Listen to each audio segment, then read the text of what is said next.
Buongiorno, bentornati alla nostra diretta. Siamo in edizione straordinaria anche oggi per informarvi su quello che sta succedendo in Veneto con l'emergenza coronavirus e con tutte le notizie dalla nostra regione. Come sempre il momento più importante della mattinata è quello che ci aspetta alle 12:30, quando saremo in diretta dalla sede della Protezione Civile di Marghera con il Presidente della Regione Luca Zaia, con il quale faremo un po' il punto della situazione. Vedremo quali sono gli ultimi dati forniti dall'Azienda Zero della Regione Veneto, vedremo l'evoluzione dell'epidemia e sentiremo soprattutto le novità per quanto riguarda la logistica, l'organizzazione di quello che accadrà nei prossimi giorni, perché abbiamo sentito novità sui decreti governativi, nuove aperture, differimenti verso il futuro di attività che invece si pensava dovessero poter ripartire nei prossimi giorni, quindi moltissime notizie, molta carne al fuoco come si suol dire,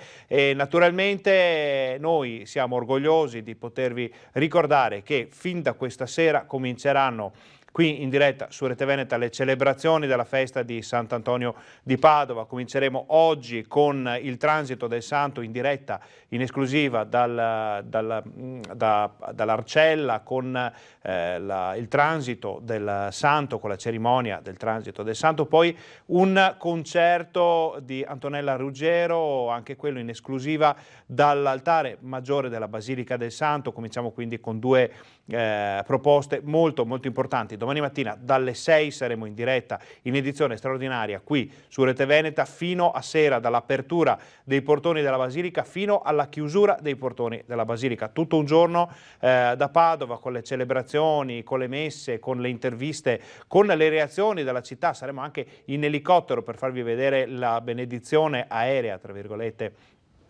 del Santo alla provincia, quindi tantissime informazioni, poi vi daremo il programma dettagliato. Prima di vedere le ultime notizie, risentire quello che è stato detto e capire bene la situazione coronavirus, andiamo a vedere quelli che sono i dati emessi dall'Azienda Zero della Regione Veneto ieri sera, che ci dicono in pratica qual è la situazione nella nostra regione. Vediamo che a ieri sera non c'erano nuovi casi positivi in Veneto, eravamo sempre a zero, il delta è che la sommatoria, diciamo, dei nuovi casi positivi, siamo a zero. I casi attualmente positivi sono 908, quindi un numero che scende continuamente verso il basso.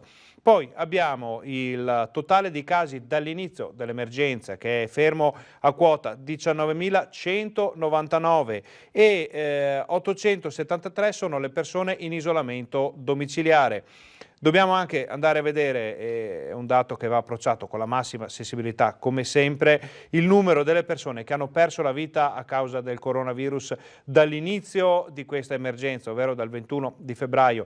I deceduti negli ospedali e nelle strutture extraospedaliere del Veneto sono 1966. Scendiamo nella parte bassa della tabella, dove sono tutti gli ospedali del Veneto. Naturalmente questo è materiale che trovate anche sulla nostra pagina Facebook, sul nostro canale Telegram, sui social di Rete Veneta, e vediamo che è ancora fermo a zero il numero delle terapie intensive impegnate con pazienti affetti dal coronavirus e positivi al coronavirus, mentre è fermo a quota 14 il numero delle terapie intensive impegnate da pazienti che si sono negativizzati, ovvero che sono risultati negativi ai successivi tamponi. Sono 297 le persone ricoverate, di cui 52 positive e 245 negativizzate. Ricordiamo che questo numero riguarda le persone in area non critica, quindi persone che non sono ritenute essere in pericolo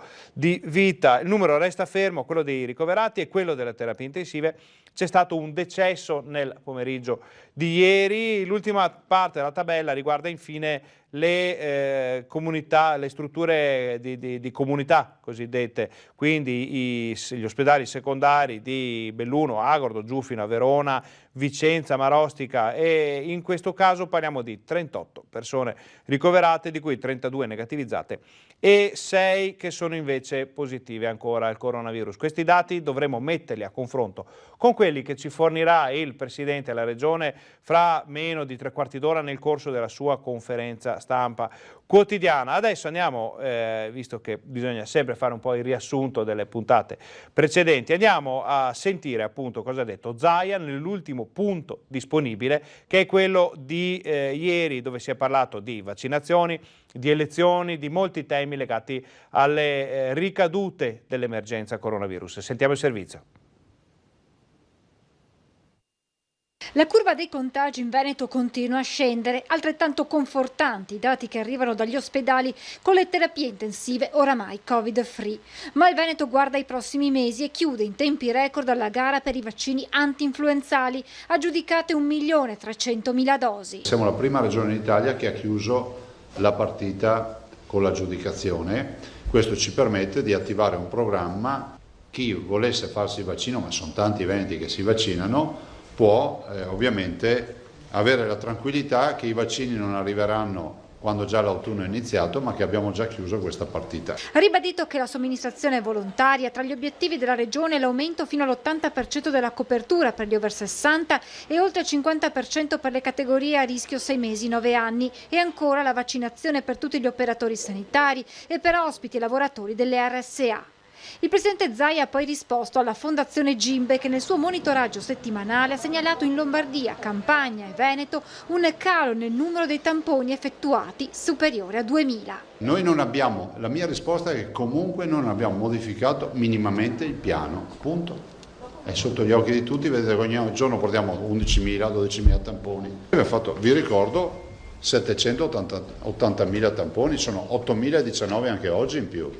Ma dire che noi facciamo 2.000 tamponi in meno. Intanto restano ancora delle partite aperte, a partire dalla data dell'inizio dell'anno scolastico, in qualche modo direttamente collegata a quello del voto per le regionali, e il governatore avverte. A meno che il governo non decida di lasciare la finestra e non darci mai la data, a quel punto noi convochiamo le elezioni il 20 di settembre. Cioè, se il governo pensa di lasciarci qui fino ad agosto prima di dirci la data, si sappia che i presidenti di regione lo hanno già detto, a questo punto convocano la prima data utile. Ad oggi noi non abbiamo segnali per avere una convocazione il 20 di settembre. Cioè, il Parlamento si sta discutendo di farlo ancora più in là. Regioni poi in attesa di conoscere anche i contenuti del nuovo DPCM, che dovrebbe entrare in vigore dal 15 giugno, quando scadrà quello attuale. Resta infatti ancora in sospeso la riapertura del settore spettacoli, di cui i governatori hanno discusso nel pomeriggio in videoconferenza. Sembra che il governo voglia procrastinare le aperture addirittura a metà luglio. Sto parlando delle discoteche, per dire, no?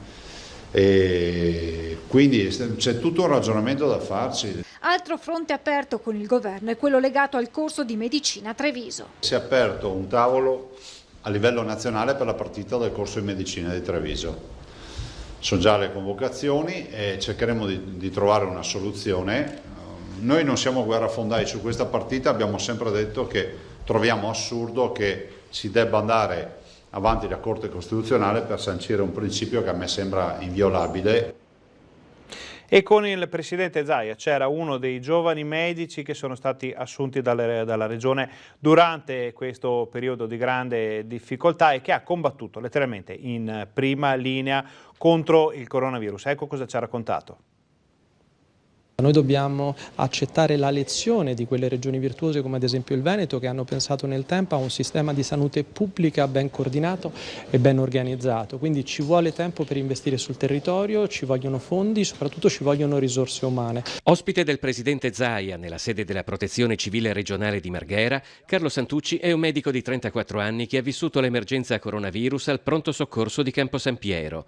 Originario del Lazio, è arrivato in Veneto grazie al bando della regione per formare e poi assumere 500 medici, giovani professionisti che hanno affrontato l'emergenza in prima linea. La medicina è una missione, non è una professione, quindi lo si fa per sentimento. Non vogliamo nulla se non quello che ci spetta, cioè ricevere una formazione e soprattutto fare in modo che lo Stato avvalli le proposte virtuose delle regioni come il Veneto, che da anni si battono per la formazione indipendente. Appena un mese prima del suo arrivo, meno di un anno fa, Santucci ha salvato la vita ad una giovane mamma colpita da infarto su un treno, praticandole il massaggio cardiaco per 40 minuti, un gesto che gli era valso la nomina a Cavaliere dell'Ordine al Merito della Repubblica Italiana da parte del presidente Mattarella. Sicuramente la più grande energia, la più grande carica me l'ha data vedere quella bambina che stava piangendo per la mamma e non potevo assistere a una situazione così ingiusta, quindi dovevo cercare di fare il mio meglio e per fortuna che il mio meglio poi è coinciso con la salvezza della signora.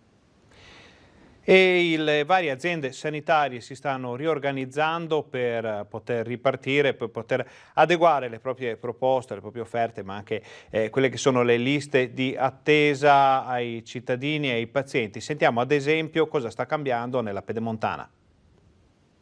Ripartono ricoveri, attività chirurgiche, screening ed esami e così negli ospedali dell'ULSS 7 si va verso una progressiva ripresa ma senza scossoni. Prima dell'emergenza Covid il punto critico erano le prestazioni ambulatoriali che ora sono nuovamente sotto pressione. Cosa cambia rispetto a prima? Soprattutto le modalità con cui si prenotano gli esami. Si è passati da un sistema misto, informatizzato, digitale, telefonico e con accesso diretto, e spesso il cittadino privilegiava per una buona parte l'accesso diretto allo sportello, si è passati praticamente in esclusiva al sistema di prenotazione telefonica.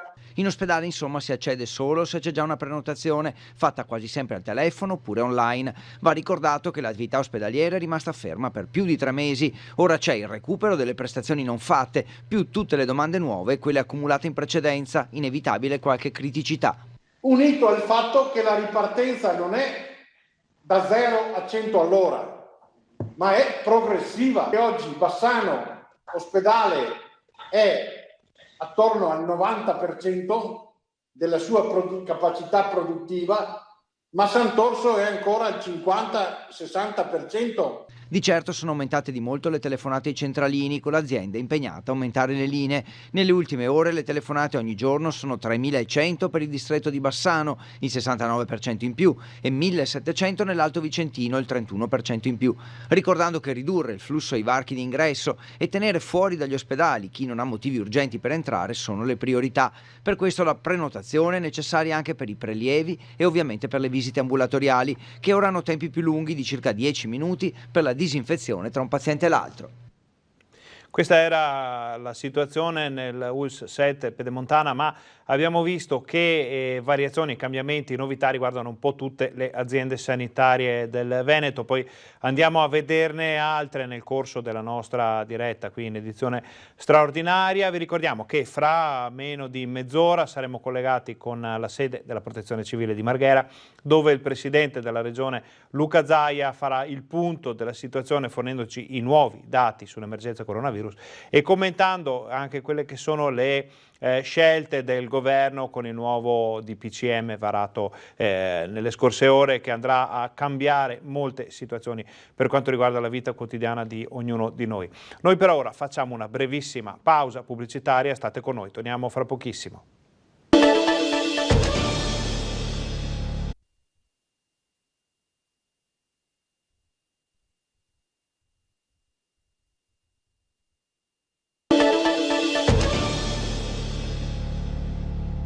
Buongiorno, bentornati alla nostra diretta. Siamo in edizione straordinaria anche oggi per informarvi su quello che sta succedendo in Veneto con l'emergenza coronavirus e anche con tutto il resto delle notizie che ci arrivano dalla nostra regione. In questo momento noi stiamo cercando di contattare, perché ormai la tecnologia è abbastanza avanzata, ma insomma capita sempre qualche piccolo inconveniente. Stiamo contattando la nostra Valentina Visentin, che da Padova ci racconterà più o meno quelle che sono le novità riguardanti la festa del Santo, perché ricordiamo che domani è Sant'Antonio, si celebra Sant'Antonio. Noi di Rete Veneta saremo in diretta per tutta la giornata di domani, ma saremo già da questa sera in diretta con alcuni importanti eventi. Vedo che Valentina è all'aperto nel giardino della nostra redazione. Sentiamo, Valentina, cosa succederà fra oggi e domani a Padova?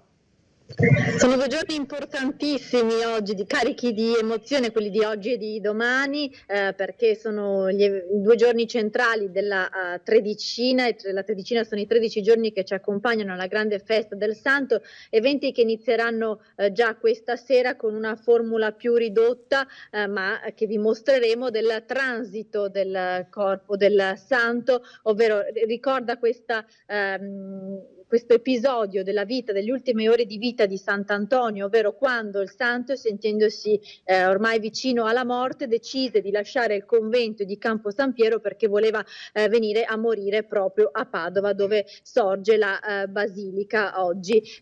Sant'Antonio però morì alle porte dell'Arcella, dove oggi sorge la chiesa che i padovani conoscono come la chiesa di Sant'Antonino.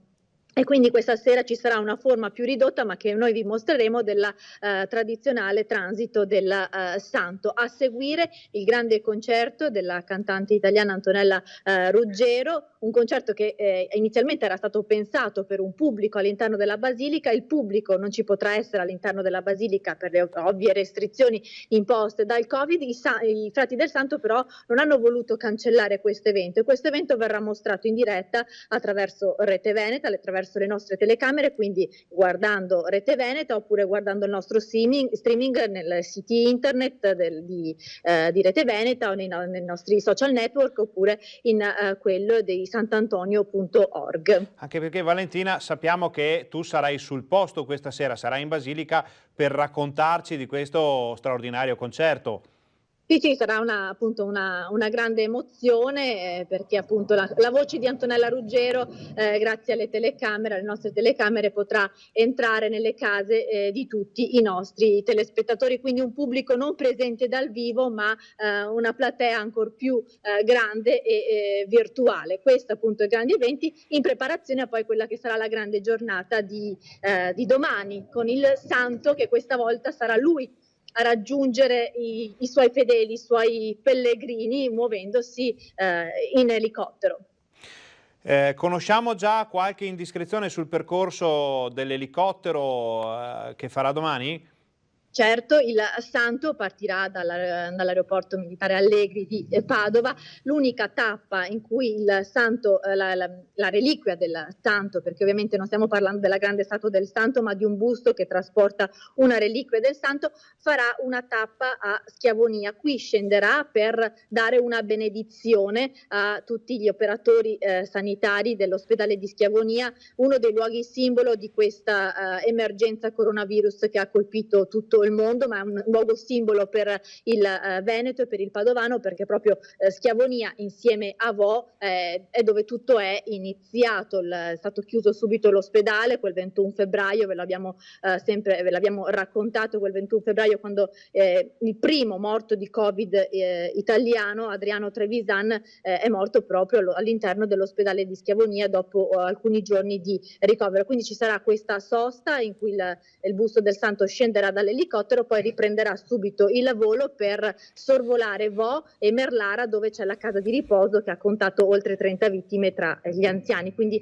poi farà rotta di nuovo su Padova, sopra l'ospedale, sopra il carcere, insomma, quindi e anche forse verso l'Alta Padovana a Campo San Piero, dove c'è il convento dei frati. Quindi questo viaggio in elicottero che noi seguiremo e vi mostreremo attraverso le nostre telecamere. Valentina, prima di lasciarti andare, perché sono giornate campali per la nostra redazione di Padova, sappiamo che domani racconteremo non solo la parte religiosa, diciamo, di una giornata di festa importantissima, ma anche le reazioni della città, dei padovani, dei pellegrini, delle persone che vivono più da vicino questa ricorrenza. Sì, sarà un racconto a tutto campo, la parte emozionale con le interviste ai pellegrini e a chi insomma verrà in Basilica, ma mostreremo anche tutte le messe, perché le porte del santo si apriranno e noi lo faremo vedere alle 6 del mattino per la prima celebrazione, e si chiuderanno poi alle 22:30 dopo una lunga giornata appunto di messe, di celebrazioni del santo e di racconti di pellegrini e anche dei frati, di tutti i progetti che la Caritas Antoniana sta portando avanti da anni, e quelli poi proprio pensati per questo 2020. Allora noi ringraziamo Valentina Visentin. Valentina, anche buona fortuna e buon lavoro per questi importanti impegni che graveranno sulla redazione padovana da questa sera fino a domani sera. Noi ritorniamo in studio, ringraziamo la nostra collega per queste informazioni. Avete sentito, saranno 2 giorni di veramente importanti anche per la nostra emittente, perché ci permetterà di seguire da vicino, dal vivo, un evento che anche a causa del coronavirus sarà completamente diverso da quello che la storia, i padovani, i pellegrini ricordano. Noi proseguiamo ora con la nostra informazione. Abbiamo visto come si è riorganizzato l'ULSS 7 e andiamo a vedere invece adesso quali sono le novità per quanto riguarda l'Istituto Oncologico Veneto. Affrontare le terapie tumorali nei mesi dell'emergenza sanitaria del coronavirus sembrava un'impresa difficile, quasi impossibile, ma i risultati sono stati soddisfacenti. Lo rilevano i questionari sottoposti ai pazienti in cura allo IOV nelle sedi di Padova e Castelfranco Veneto.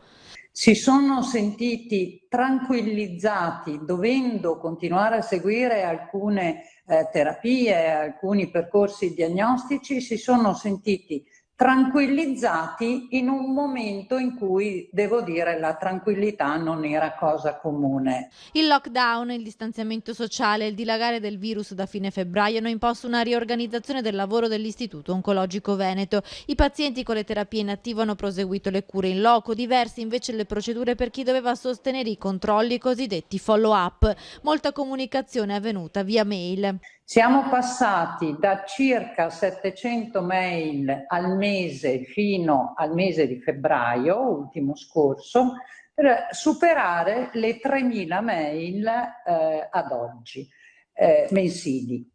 Quindi noi devo dire che sponsorizziamo questa, anche perché è il più chiaro. Poi sono stati potenziati i controlli da remoto. Abbiamo superato i 5.000 controlli a distanza, che sono un numero sostanzioso.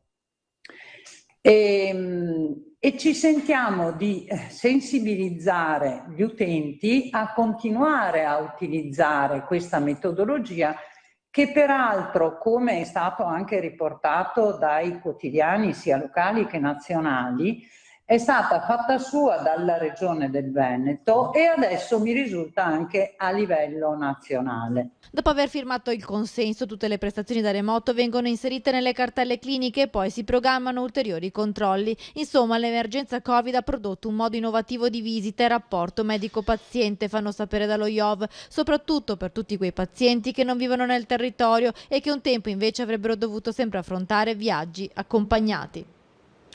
Prima di andare a vedere come si stanno organizzando le altre aziende sanitarie del Veneto, vi diamo un lancio di agenzia di pochi minuti fa, perché il sottosegretario alla salute Sandra Zampa ha ribadito che la possibilità di una seconda ondata della pandemia da nuovo coronavirus esiste, perché il virus circola ancora. Siamo però già organizzati, c'è molto in campo di già pronto. Questa volta non ci sarebbero giustificazioni se ci facessimo trovare impreparati. Questa è una dichiarazione del sottosegretario alla salute Sandra Zampa, che va un po' a seguire quelle che sono le ipotesi di una eventuale recrudescenza del virus. Non si sa ancora come e quando, c'è chi ha detto anche però che fare ipotesi precise da qui all'autunno, da qui a settembre è assolutamente impossibile. Cercheremo di informarci e informarvi giorno per giorno con i dati che arrivano dall'azienda zero della Regione Veneto, con tutte le informazioni ufficiali, per farci un'idea di come evolve e come evolverà questa situazione. Adesso torniamo a vedere le nostre aziende sanitarie, sentiamo quali sono le novità dall'ULSS 8 Berica. Finita l'emergenza sanitaria da Covid-19, l'ULSS 8 si è trovata ad affrontare la questione liste d'attesa. 13.496 le prenotazioni bloccate dal lockdown. L'USL ne ha già evase a maggio 4.000 e si conta in un altro mese di evadere anche le restanti 9.400. Un pregresso pesante che inevitabilmente ha mandato in sofferenza alcuni servizi. Una di queste è l'oculistica, soprattutto al distretto ovest, perché è una specialità molto gettonata, purtroppo non riusciamo a trovare dei medici per fare queste visite. E l'altra è la radiologia, sempre al distretto ovest, in cui però speriamo di riuscire con qualche privato accreditato a soddisfare queste richieste di prestazione. Allo stesso tempo però, con il ritorno alla normalità, sono ripartite le prenotazioni di visite diagnostiche ed esami, decretando l'avvio della fase 3 post-Covid a pieno titolo. Telefoni roventi al CUP dell'ospedale San Bortolo e di Arzignano. Registriamo da 4 a 5 volte le telefonate che normalmente abbiamo, perché normalmente noi siamo sulle 2000 telefonate al giorno in azienda, abbiamo raggiunto anche le 8.000 telefonate. In un mese, dal 4 maggio al 4 giugno, sono state oltre 78.000, senza contare gli utenti che si sono recati allo sportello. Le più gettonate: cardiologia, oculistica, radiologia e neurologia. Molte le telefonate solo per chiedere informazioni su restrizioni e accesso alle strutture. L'invito in questo caso è chiamare l'ufficio relazioni con il pubblico e a non intasare il CUP. E cambiamo per un attimo argomento, perché arriva un lancio di agenzia che ci dice che solamente una famiglia su 2 in Italia ha deciso di andare in vacanza nelle prossime settimane, nei prossimi mesi, quindi decisamente complicato l'organizzazione di eventuali ferie, sia dal punto di vista economico, perché abbiamo visto che questa crisi partita come emergenza sanitaria poi è diventata un'emergenza sociale ed economica, e anche dal punto di vista logistico è un po' di timore per quello che potrebbe succedere nei prossimi mesi, e un numero davvero bassissimo è quello delle famiglie che hanno intenzione di andare all'estero, che si aggira su una percentuale che in questo momento non è resa nota, ma comunque molto molto basso il numero di chi andrà all'estero in vacanza, magari seguendo anche i consigli che sono stati dati un po' dalle istituzioni, dagli addetti ai lavori. Fate le vacanze in Italia, fate le vacanze in Veneto, che per quest'anno andrà sicuramente bene così. Prima di collegarci con la sede della Protezione Civile di Marghera, noi facciamo una breve pausa, ma state con noi, torniamo fra pochissimo.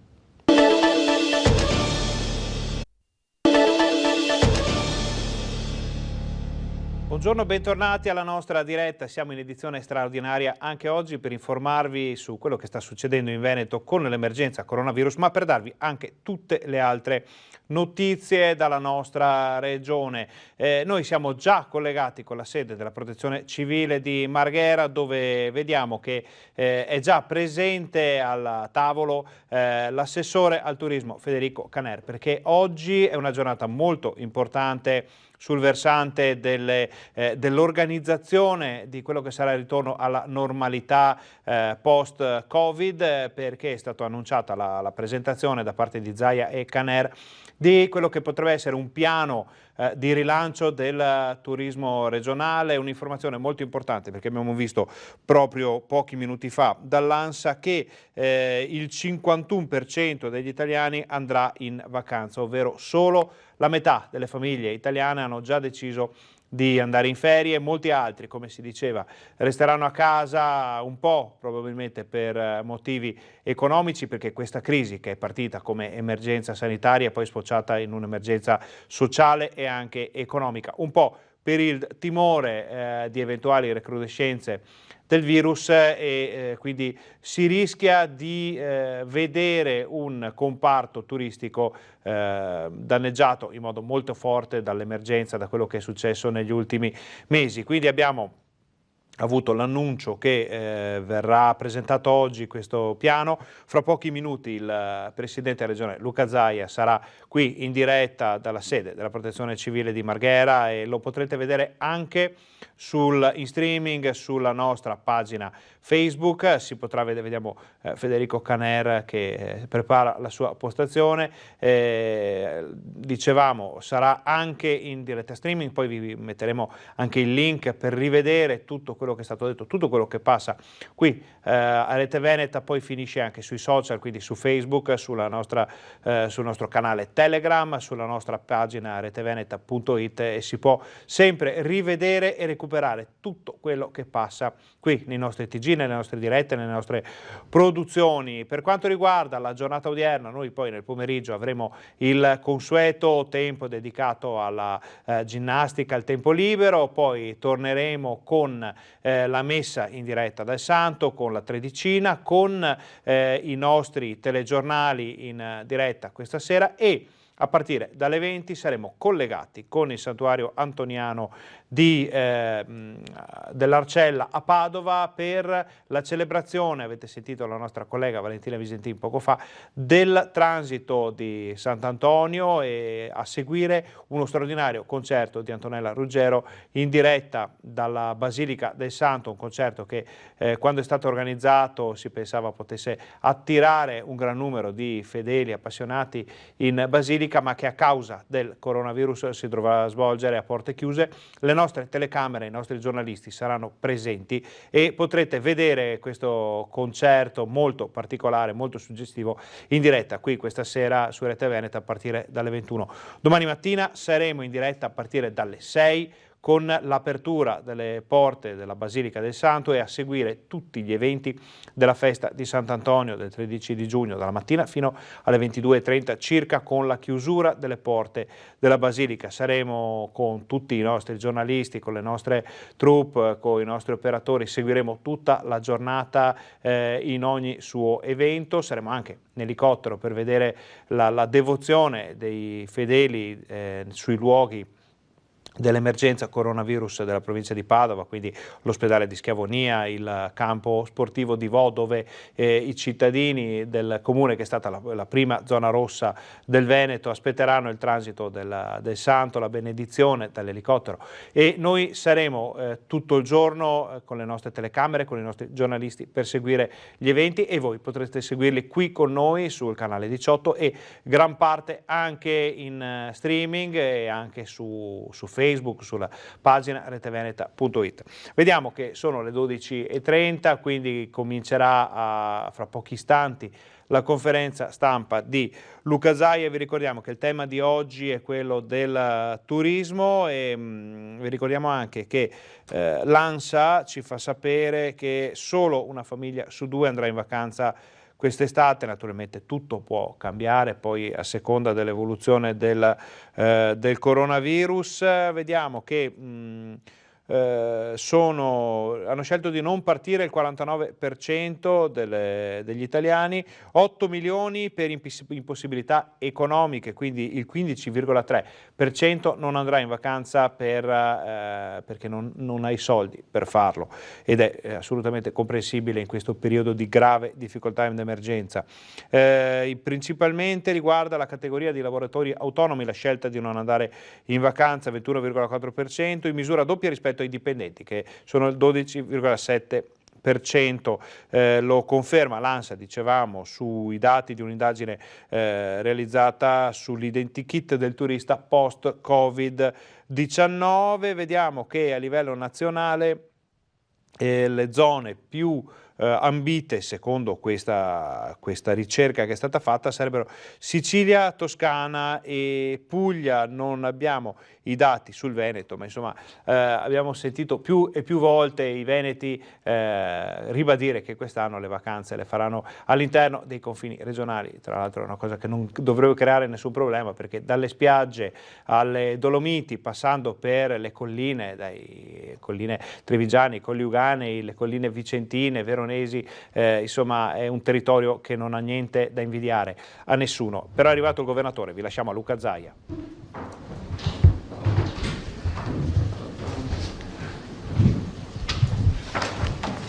Buongiorno a tutti. Come vedete oggi c'è l'assessore Caner presente, anche perché poi presenterà il famoso piano turistico, e quindi tutta la campagna promozionale verrà presentata. C'è anche il dottor De Donatis, che saluto, vedo qui tra il pubblico. Inizierei subito col bollettino, in modo tale che recuperiamo anche tempo. Allora, il totale dei tamponi sono 793.920. Peraltro abbiamo anche una relazione a disposizione per chi la volesse che smentisce totalmente tutto quello che è stato detto ieri. Vi anticipo solo che nelle prime 4 settimane dell'emergenza coronavirus facevamo circa 7.100 tamponi di media al giorno e oggi ne facciamo 11.000. Queste sono indagini, ma comunque ho visto, peraltro abbiamo una relazione che è aggiornata quotidianamente, per cui è molto, diciamo, cospicua, nutrita anche di dati, di elaborazioni, e c'è già anche il dato sul pooling, quindi che a noi dà un moltiplicatore a regime. Adesso sono partite tutte le microbiologie del Veneto, dà un moltiplicatore a regime per 5, cioè vuol dire che i 10.000 possono diventare 40, 50.000 se tutti andassero a regime, se non ci sono problemi, se non si rompono macchine o quant'altro. Il numero dei positivi, sì, i tamponi sono 13.134 in più rispetto a ieri. Il numero dei positivi 19.199, patta. Isolamento sono esattamente 823, meno 50.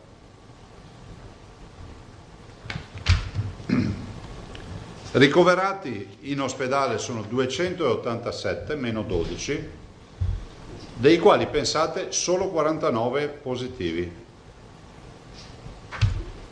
Terapia intensiva, siamo a 13 persone in terapia intensiva, meno 1, sempre 0 positivi. Totale di morti 1967, 3. In ospedale 1409. I dimessi sono 3.481 più 13. I nati sono 79.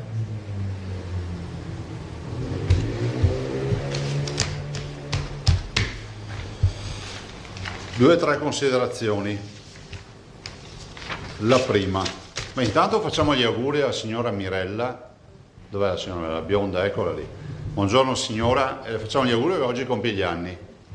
E quindi tanti auguri signora, che è la moglie di uno dei carabinieri volontari che fa servizio qui, quindi grazie anche per la pazienza e la disponibilità. Poi volevo dirvi, noi stiamo preparando l'ordinanza.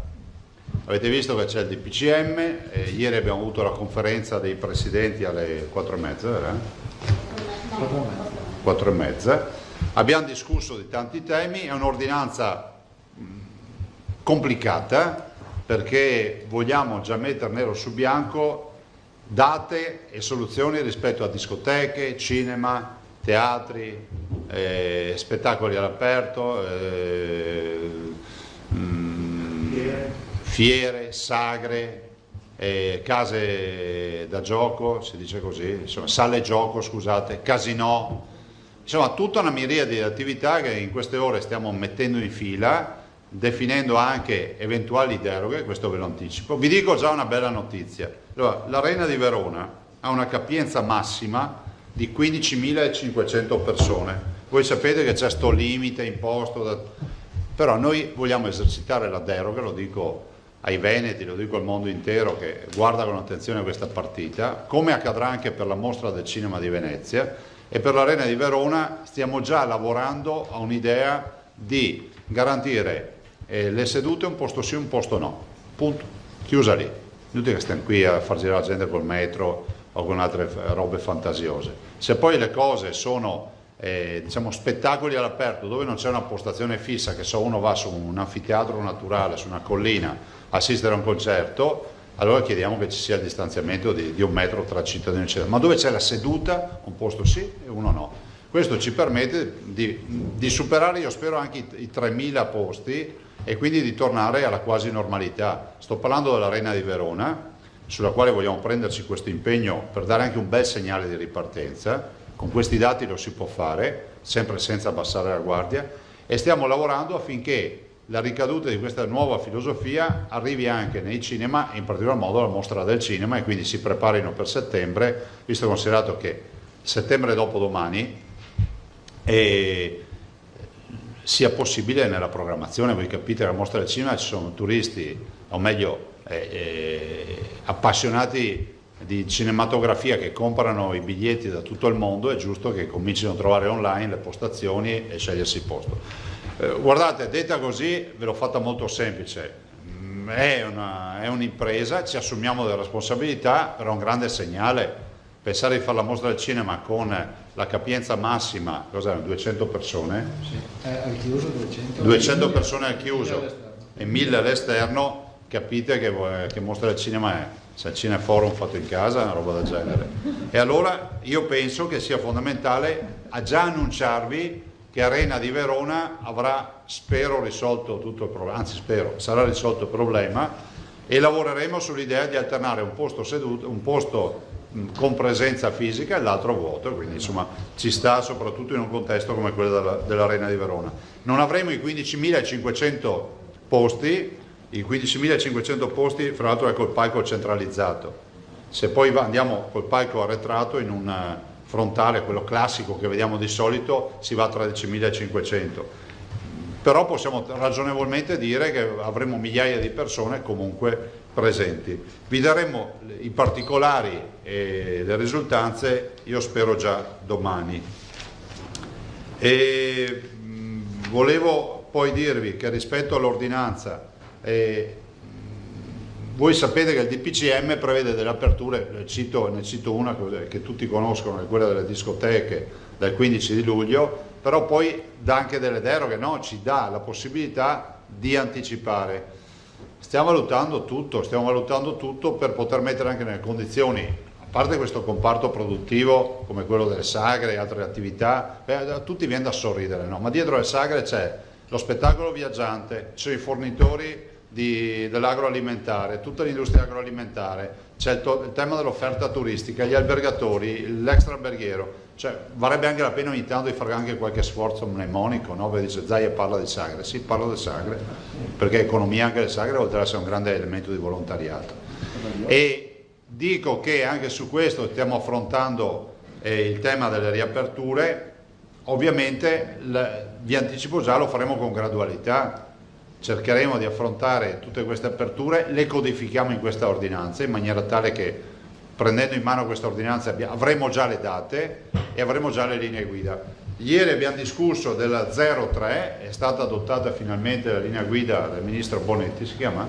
Del ministro Bonetti, che è sostanzialmente in linea, cioè è in linea uguale alla nostra, nel senso che cambia il firmatario ma è esattamente in linea con quella nostra, per cui direi che ci siamo e quindi abbiamo risolto anche lo 03. Siamo rimasti però scoperti per quanto? 15 giorni ormai, 15 giorni di linee guida. Pensate che ieri io avevo dei colleghi che parlavano della necessità di aprire lo 03 dal lunedì, giustamente l'assessore ha detto in videoconferenza, noi siamo già al collaudo e anche tagliando dello 03.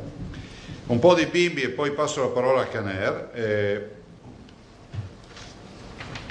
Questa è una bimba di Treviso, Luna, che ci manda questo. Fra l'altro stamattina abbiamo fatto anche un primo incontro per la mostra dei bimbi, viene fuori una bella roba e anche multimediale, insomma faremo una bella mostra per questi bimbi. Dove? Ancora non abbiamo deciso, però sarà, la nostra idea è quella anche di renderla itinerante. Poi ovviamente tutto dipenderà anche dalla modalità di allestimento, perché comunque di lavori ce ne sono arrivati molti. E Giacomo Lunardi, 8 anni, da Corezzola, eccolo qui. Poi c'è una bimba di 5 anni, guardate, io ne prendo su una manciata venendo giù. Aurora del Pupo di San Fior, guardate, 5 anni. E ringraziamo anche Aurora. Sono creativi però i nostri bimbi. E basta, oggi non ne ho altri. Volevo però invitare qui un attimo, sono sicuro che condividete con me questa cosa, eccolo qui, sì. Il signor Luca Sinico, presidente ente nazionale sordi di Vicenza. Prego, si accomodi. Venga. Ma facciamo, adesso fai in piedi con te, no? Lo lasciamo, buongiorno. Prego, si accomodi, venga. Prego. Voleva dirvi due cose, ha chiesto di poter parlare, prego. traduci te, no? Siediti pure. Però fate robe contemporaneamente. Mettiti lì magari. Mi sentite? Questo? Sì.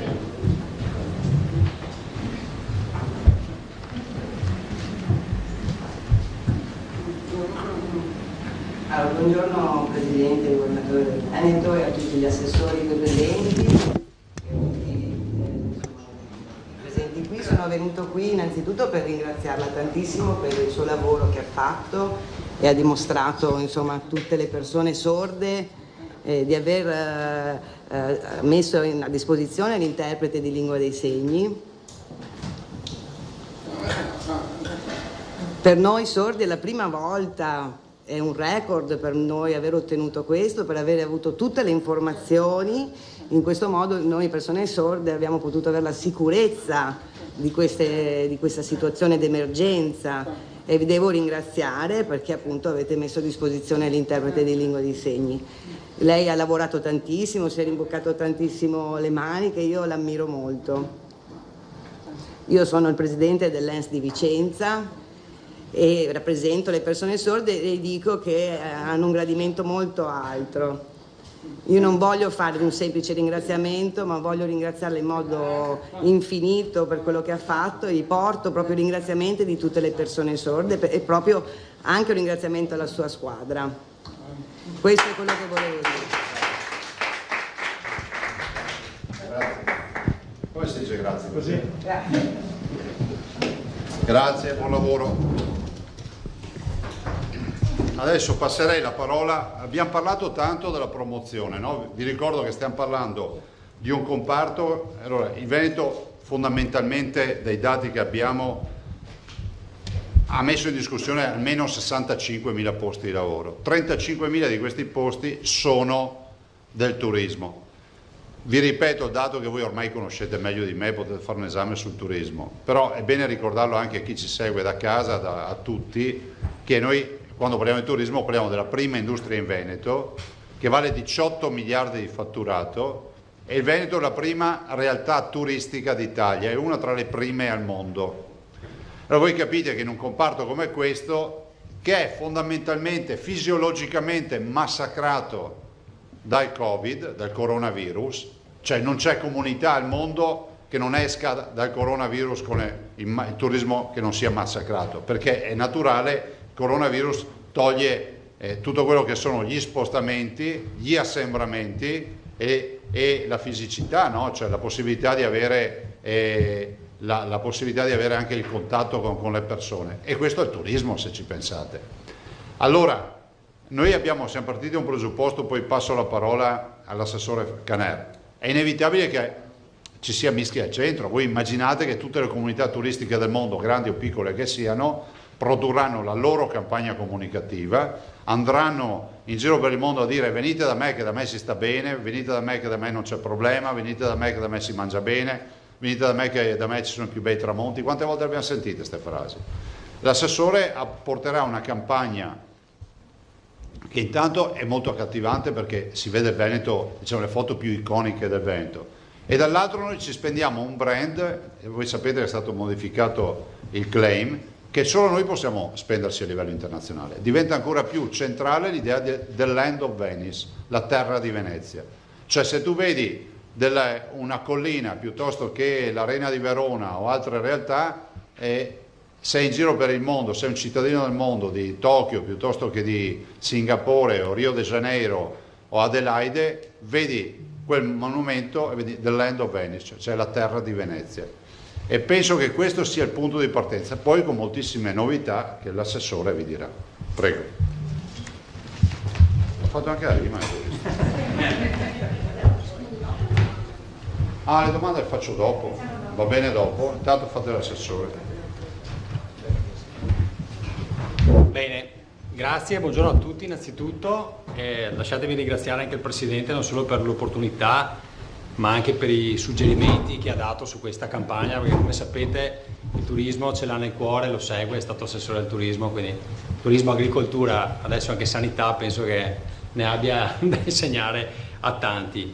Velocemente, questo è un piano innovativo sia più vicino al microfono, eccolo qua. Così? Perfetto, ottimo. Ottimo. Allora, è un piano, dicevo, innovativo che coniuga la parte tradizionale, ovviamente, che faremo sulla comunicazione, ma soprattutto il piano social, cioè l'utilizzo di tutti i social, ma soprattutto degli influencer. Ecco, qui c'è un aspetto molto importante che adesso andrò a spiegarvi velocemente. Non ho tantissimo tempo, ma penso di essere, e spero, esaustivo in poco tempo. È una campagna mai vista prima, nel senso che sia in termini di soldi a disposizione, qua parliamo di 2.300.000 euro messi a disposizione per la comunicazione, cioè quindi non abbiamo mai avuto tutti questi soldi solo per la comunicazione. Prima questi soldi qua erano comprensivi di fiere, di quant'altro, cioè tutto quello che si spendeva sul mondo, diciamo, della promozione a 360 gradi. E dopo innovativo con le modalità che adesso vedremo. Deve essere una campagna veloce, come ha detto il Presidente, che si aggancia a Venezia perché è conosciuta in tutto il mondo, ma dietro a Venezia c'è un territorio che magari è meno conosciuto, ma che è a 100-150 km, il punto più distante da Venezia. Quindi quando comunichiamo Venezia non dobbiamo comunicare solo la città, ma capire che attorno ci sono delle cose che uno non si immagina a livello internazionale che ci siano in Veneto, ed è questo l'aspetto più importante. Poi una campagna pragmatica, perché l'idea con l'utilizzo dei social e degli influencer è di farla assomigliare quasi a una campagna di una grande azienda internazionale che, soprattutto per l'aspetto social, spenderà i soldi che spendiamo noi. Cioè una grande azienda internazionale, quando lancia un prodotto, spende i soldi che metteremo noi, per esempio, sull'aspetto social. Velocemente giro alcune slide, so che da casa fanno fatica a vederle, però poi noi le metteremo sia sul mio Facebook, anche su quello del Presidente, insomma le faremo girare perché sono anche veloci, intuitive. Gli obiettivi del piano: allora, ovviamente comunicare bellezza. Qua abbiamo 8 siti UNESCO in Veneto, quindi comunicare bellezza ma sicurezza, poi vi faccio vedere come la comunicheremo, e comunicare che tutto il territorio si attacca, come dicevo prima, a Venezia, no? Per comunicare non solo Venezia, che è in difficoltà in questo momento, ma anche i borghi più belli, innovativi. E poi fare riferimento a diversi target, cioè noi vogliamo colpire i giovani, le famiglie, gli anziani, le persone anche che hanno delle disabilità. Ricordo che questa regione è la prima regione che è partita con il turismo inclusivo. Vi ricordate il programma di 2 anni fa con la spiaggia più lunga e più inclusiva d'Italia, che ha avuto un grandissimo successo. Ci sono 38 milioni di disabili a livello europeo che si muovono e vogliono avere una località dove andare a spendere le proprie vacanze. Quindi è una questione etica, morale, ma perché no, insomma, anche un'opportunità economica di lavoro. Ecco, qui vedete la prima slide, qui ci sono le colline del Prosecco, siti UNESCO. Ecco, vi dico subito la roba, vi faccio vedere 4-5 slide veloci, ma solo per farvi l'idea della campagna. Guardate che, lo dico chiaramente, tutto il territorio sarà rappresentato, quindi non stai commissario, domani mandiamo messaggini, ma assessore, che se colline Prosecco, che se Valpolicella, non c'è questo, cioè ci sarà tutto il territorio, e sarà il territorio a darci anche le informazioni se vuole essere rappresentato. Quindi questi sono solo esempi. Come vedete, questa V grande, Veneto, the Land of Venice, proprio per dire che vicino a Venezia c'è tutto questo territorio da comunicare. La V grande è, secondo me, se riusciremo da ora e nei prossimi anni a comunicarlo in maniera forte, arriveremo un domani a non avere nemmeno più la scritta Veneto, the Land of Venice, ma avere questa V che ci identifica, come per esempio alla Nike con il segno, no? E questo diventa fortemente innovativo e comunicativo, e tra l'altro collega tutto il territorio, perché la via è Venezia, ma è anche Verona, che è l'estremo opposto. I veronesi sapete che a volte fanno un po' fatica a sentirsi vicino a Venezia, ma ora l'hanno capito, perché hanno capito che possono vendere l'Arena a Verona, che è poco distante da Venezia. Tra l'altro tutte le città venete hanno una V inserita, l'unica è Belluno, però Belluno sta già facendo la propria campagna con The Mountain of Venice, quindi loro sono già agganciati al Veneto, the Land of Venice, e quindi siamo a posto anche su questo. Ecco, velocemente vedete questa è un'immagine bella di Venezia con le montagne dietro, che vi fa capire il collegamento di Venezia con le montagne. Velocemente, questa per esempio è Bassano. Vedete però, ecco, mi soffermo perché è una cosa che non vi ho ancora detto, vedete che in basso a destra c'è un bollino Safe Area, cioè vogliamo comunicare che siamo in un ambiente sicuro. Ovviamente non è che possiamo fare la campagna Covid free, perché non va bene, ecco, dal punto di vista comunicativo, però questo bollino leggero in basso a destra ti identifica che tra l'altro noi abbiamo messo in campo un sacco di protocolli di sicurezza da questo punto di vista. In basso a sinistra invece vedete non solo il luogo, in questo caso Bassano, ma sarà qualsiasi altra località del Veneto, ma il www.veneto.eu. Questo lo dovremo lanciare in tutto il mondo perché abbiamo fatto il nuovo portale regionale. Dentro il portale c'è tutto il territorio veneto, uno compra esperienze, compra pacchetti di viaggio, vede le sagre delle Proloco, per esempio, che diceva prima il Presidente, compra i biglietti dell'Arena piuttosto che della Fenice, insomma colleghiamo e linkiamo tutto il territorio e questo è fondamentale farlo veicolare. Tra l'altro abbiamo un progetto anche per far sì che il mondo del ricettivo, sia alberghiero che extra alberghiero, metta anche le camere, cioè la commercializzazione delle camere. Quindi basta booking.com, approfittiamo di questo momento, Booking è in difficoltà con la crisi, approfittiamo di questo momento, ci inseriamo noi, me lo chiedono gli albergatori, noi abbiamo già il DMS che è Destination Management System Veneto già pronto, basta solo che mi date le camere da caricare. Ecco, ecco questa immagine per esempio, questa è il Delta del Po. Cioè uno vede questa immagine qua, ovviamente abbiamo altre fotografie ancora più belle, questi sono esempi. Rendono anche male. Sì, qua rendono anche male, voi da casa non le vedete, ma appunto ve le metteremo a disposizione. Però questa per esempio con i fenicotteri, cioè sembra di essere in Africa e uno non sa che viene in Veneto e trova situazioni di questo tipo, no? E quindi noi dobbiamo comunicare anche, come chiedeva il Presidente, a livello emozionale. Ecco, questa per esempio Bibbione, con i casoni, adesso io non voglio citare le località perché ripeto ci saranno tutte. Ecco, anche questa è una spiaggia, questo è il Cavallino in particolare, ma per dire che non è solo la spiaggia con gli ombrelloni, abbiamo la spiaggia con gli ombrelloni, quest'anno distanziati anche per la sicurezza, ma abbiamo anche delle spiagge belle, naturali, quasi incontaminate, no? E sono stupende. Qua abbiamo le montagne, ecco, per esempio le 3 cime di Lavaredo e via, vabbè, basta con le foto, che le foto ce ne saranno a iosa. Velocemente, piano del marketing, 2 milioni e 3 canali, canale tradizionale, quindi piano stampa nazionale, piano stampa internazionale. Il Presidente mi ha chiesto di fare sia una parte domestica che una parte internazionale, quindi TV locali, giornali locali, video. Ovviamente c'è il tradizionale, cioè le fiere e gli eventi internazionali, le terremo. Io e il Presidente abbiamo l'idea che le fiere nel tempo stanno perdendo un po' forza, però gli operatori ce le chiedono, li fanno il B2B, quindi le teniamo. Quindi campagna tradizionale che va fatta, ma poi ci agganciamo la campagna digitale, 350.000 euro, e sono tanti sui social network, Facebook, Instagram, immagini video, YouTube. E poi l'ultima parte, quella innovativa che vi dicevo che nessuna regione ha mai fatto, che è l'influencer marketing. Qui adesso ve lo vado ad illustrare velocemente. Vedete questa piramide. Al top della piramide in cima ci sono i followers, diciamo, gli influencer che hanno maggiori followers, quindi da 250.000 in su, ma anche gente che ha milioni di followers, cioè di gente che segue questi influencer, che sono quelli che influenzano le persone nei social per fare delle vacanze. A questi gli facciamo vivere delle esperienze sul territorio, anche di 2 o 3 giorni.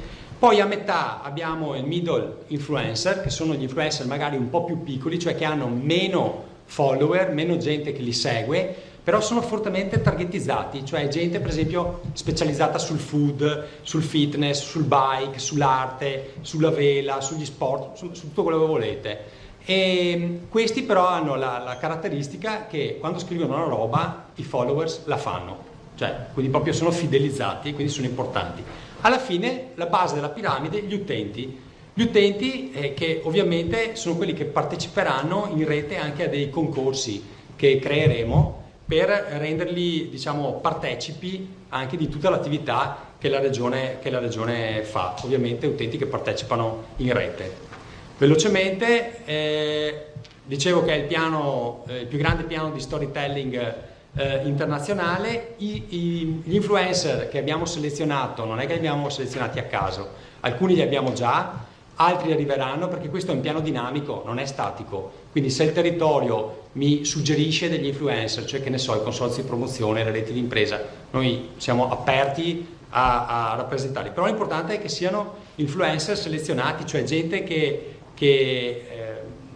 diciamo che abbiamo analizzato i dati di performance che fanno, perché sennò c'è anche quello che si spende come influencer, il presidente dopo magari non è che sia tanto bravo, che ce ne sono, perché sì, potrei farvelo, però qualcuno non so, per esempio c'è la sorella di Chiara Ferragni, ce ne sono più di qualcuno, però in questo momento preferirei, li abbiamo già contattati, qualcuno ci ha già detto di sì, qualcuno ci ha detto che vuole vedere il percorso, e quindi, siccome, ripeto, questo è dinamico, può essere che li cambiamo anche in base a quello che viene su dal territorio.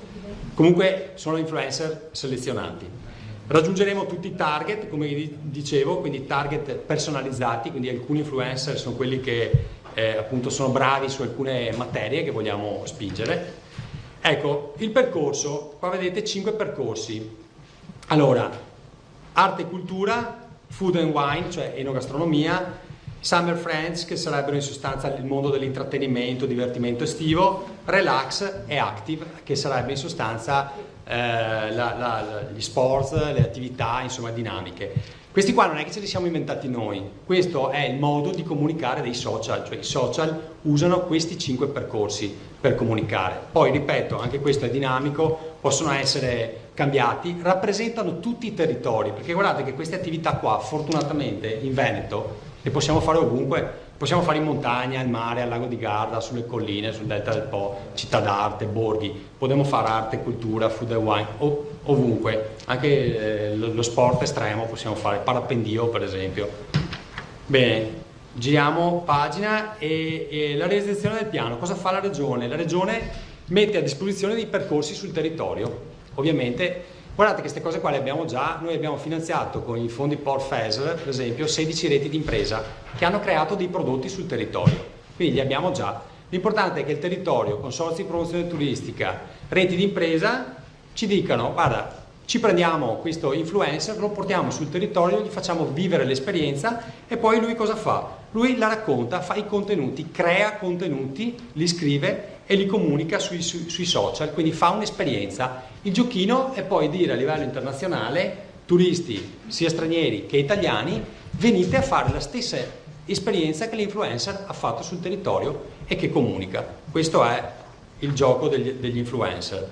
Le iniziative, come la facciamo sta roba qua? Vedete i 3 livelli, per esempio, ecco, queste sono cose che fanno per esempio le aziende private, per quello vi dico che è molto simile a un'azienda e nessuna regione ha fatto un piano così pragmatico e operativo, quasi tutti fanno pubblicità generica. Questa l'ha voluta fortemente il Presidente e quindi è una cosa che abbiamo condiviso. Per esempio rendere le esperienze replicabili da veneti e turisti, cioè per esempio creazione di mappe digitali, mappe vere e proprie, disegnate su carta, ma poi create digitalmente, messe in rete, e quindi poi il followers, quando vede il suo influencer che ha fatto un percorso, lo fa identico seguendo la mappa digitale, ma non solo facendo questo, vivendo delle esperienze sul territorio, perché per esempio l'influencer passa in un bar, in un locale, in un ristorante, lascia per esempio dei caffè sospesi, lascia delle Polaroid sul territorio, quindi uno passa, va a prendersi la Polaroid dell'influencer. Questa può sembrare una stupidata, ma sono cose che le aziende fanno. Per esempio abbiamo citato la sorella della Ferragni, Chiara Ferragni fa esattamente queste cose qua quando va in giro sul territorio, lascia queste Polaroid, questi caffè sospesi e ovviamente abbiamo bisogno del coinvolgimento del territorio, cioè gli imprenditori, le reti di imprese, i consorzi devono fare la loro parte su questo. L'obiettivo ovviamente è raggiungere tutti i turisti a livello internazionale e anche italiano. Faremo una formazione, ho quasi finito Presidente, faremo una formazione importante con le ODG sul territorio, con i consorzi di promozione, con le reti di impresa, per spiegare questo piano che adesso sto spiegando a voi, anche a loro, perché è importantissima la collaborazione. Ovviamente io a livello informale ho già avuto l'ok da parte del territorio, però poi dobbiamo condividerlo insieme. Quindi diciamo, per la prima volta le attività del territorio verranno attivate in modo sinergico, facendo un piano a 360 gradi che va dalla parte tradizionale appunto a quella innovativa. Chiudo dicendo che questa è la parte della promozione, della comunicazione, però non faremo solo queste attività qua. Noi abbiamo dei fondi Power FES importanti che col Presidente abbiamo deciso di gestire in una determinata maniera, quindi no fondo perduto, perché se avessimo preso questi fondi Power FES, quel poco che c'era rimasto, per fare il fondo perduto, avremmo dato magari 1.000 euro a testa a tutti quanti, che per carità uno non ci sputa sopra, però con 1.000 euro non è che salvi un'attività. Ecco. Allora, invece che spendere 1.000 euro così, usiamo questi milioni, che sono anche parecchi a disposizione che abbiamo, per fare dei bandi. Per esempio io farò dei bandi a favore delle reti di impresa, dei consorzi di promozione, delle ATI. Guardate, stamattina per esempio mi ha chiamato una di un'agenzia di viaggi, che sono le più colpite, e mi ha detto: guarda, io la rete di impresa, siccome io sono un'agenzia che fa sì outgoing ma faccio anche incoming, mi voglio creare. Gli ho detto: guarda, benissimo, partecipi al bando, crei un prodotto, te lo finanziamo. Posso arrivare a finanziare anche al 70 all'80% con fondi europei.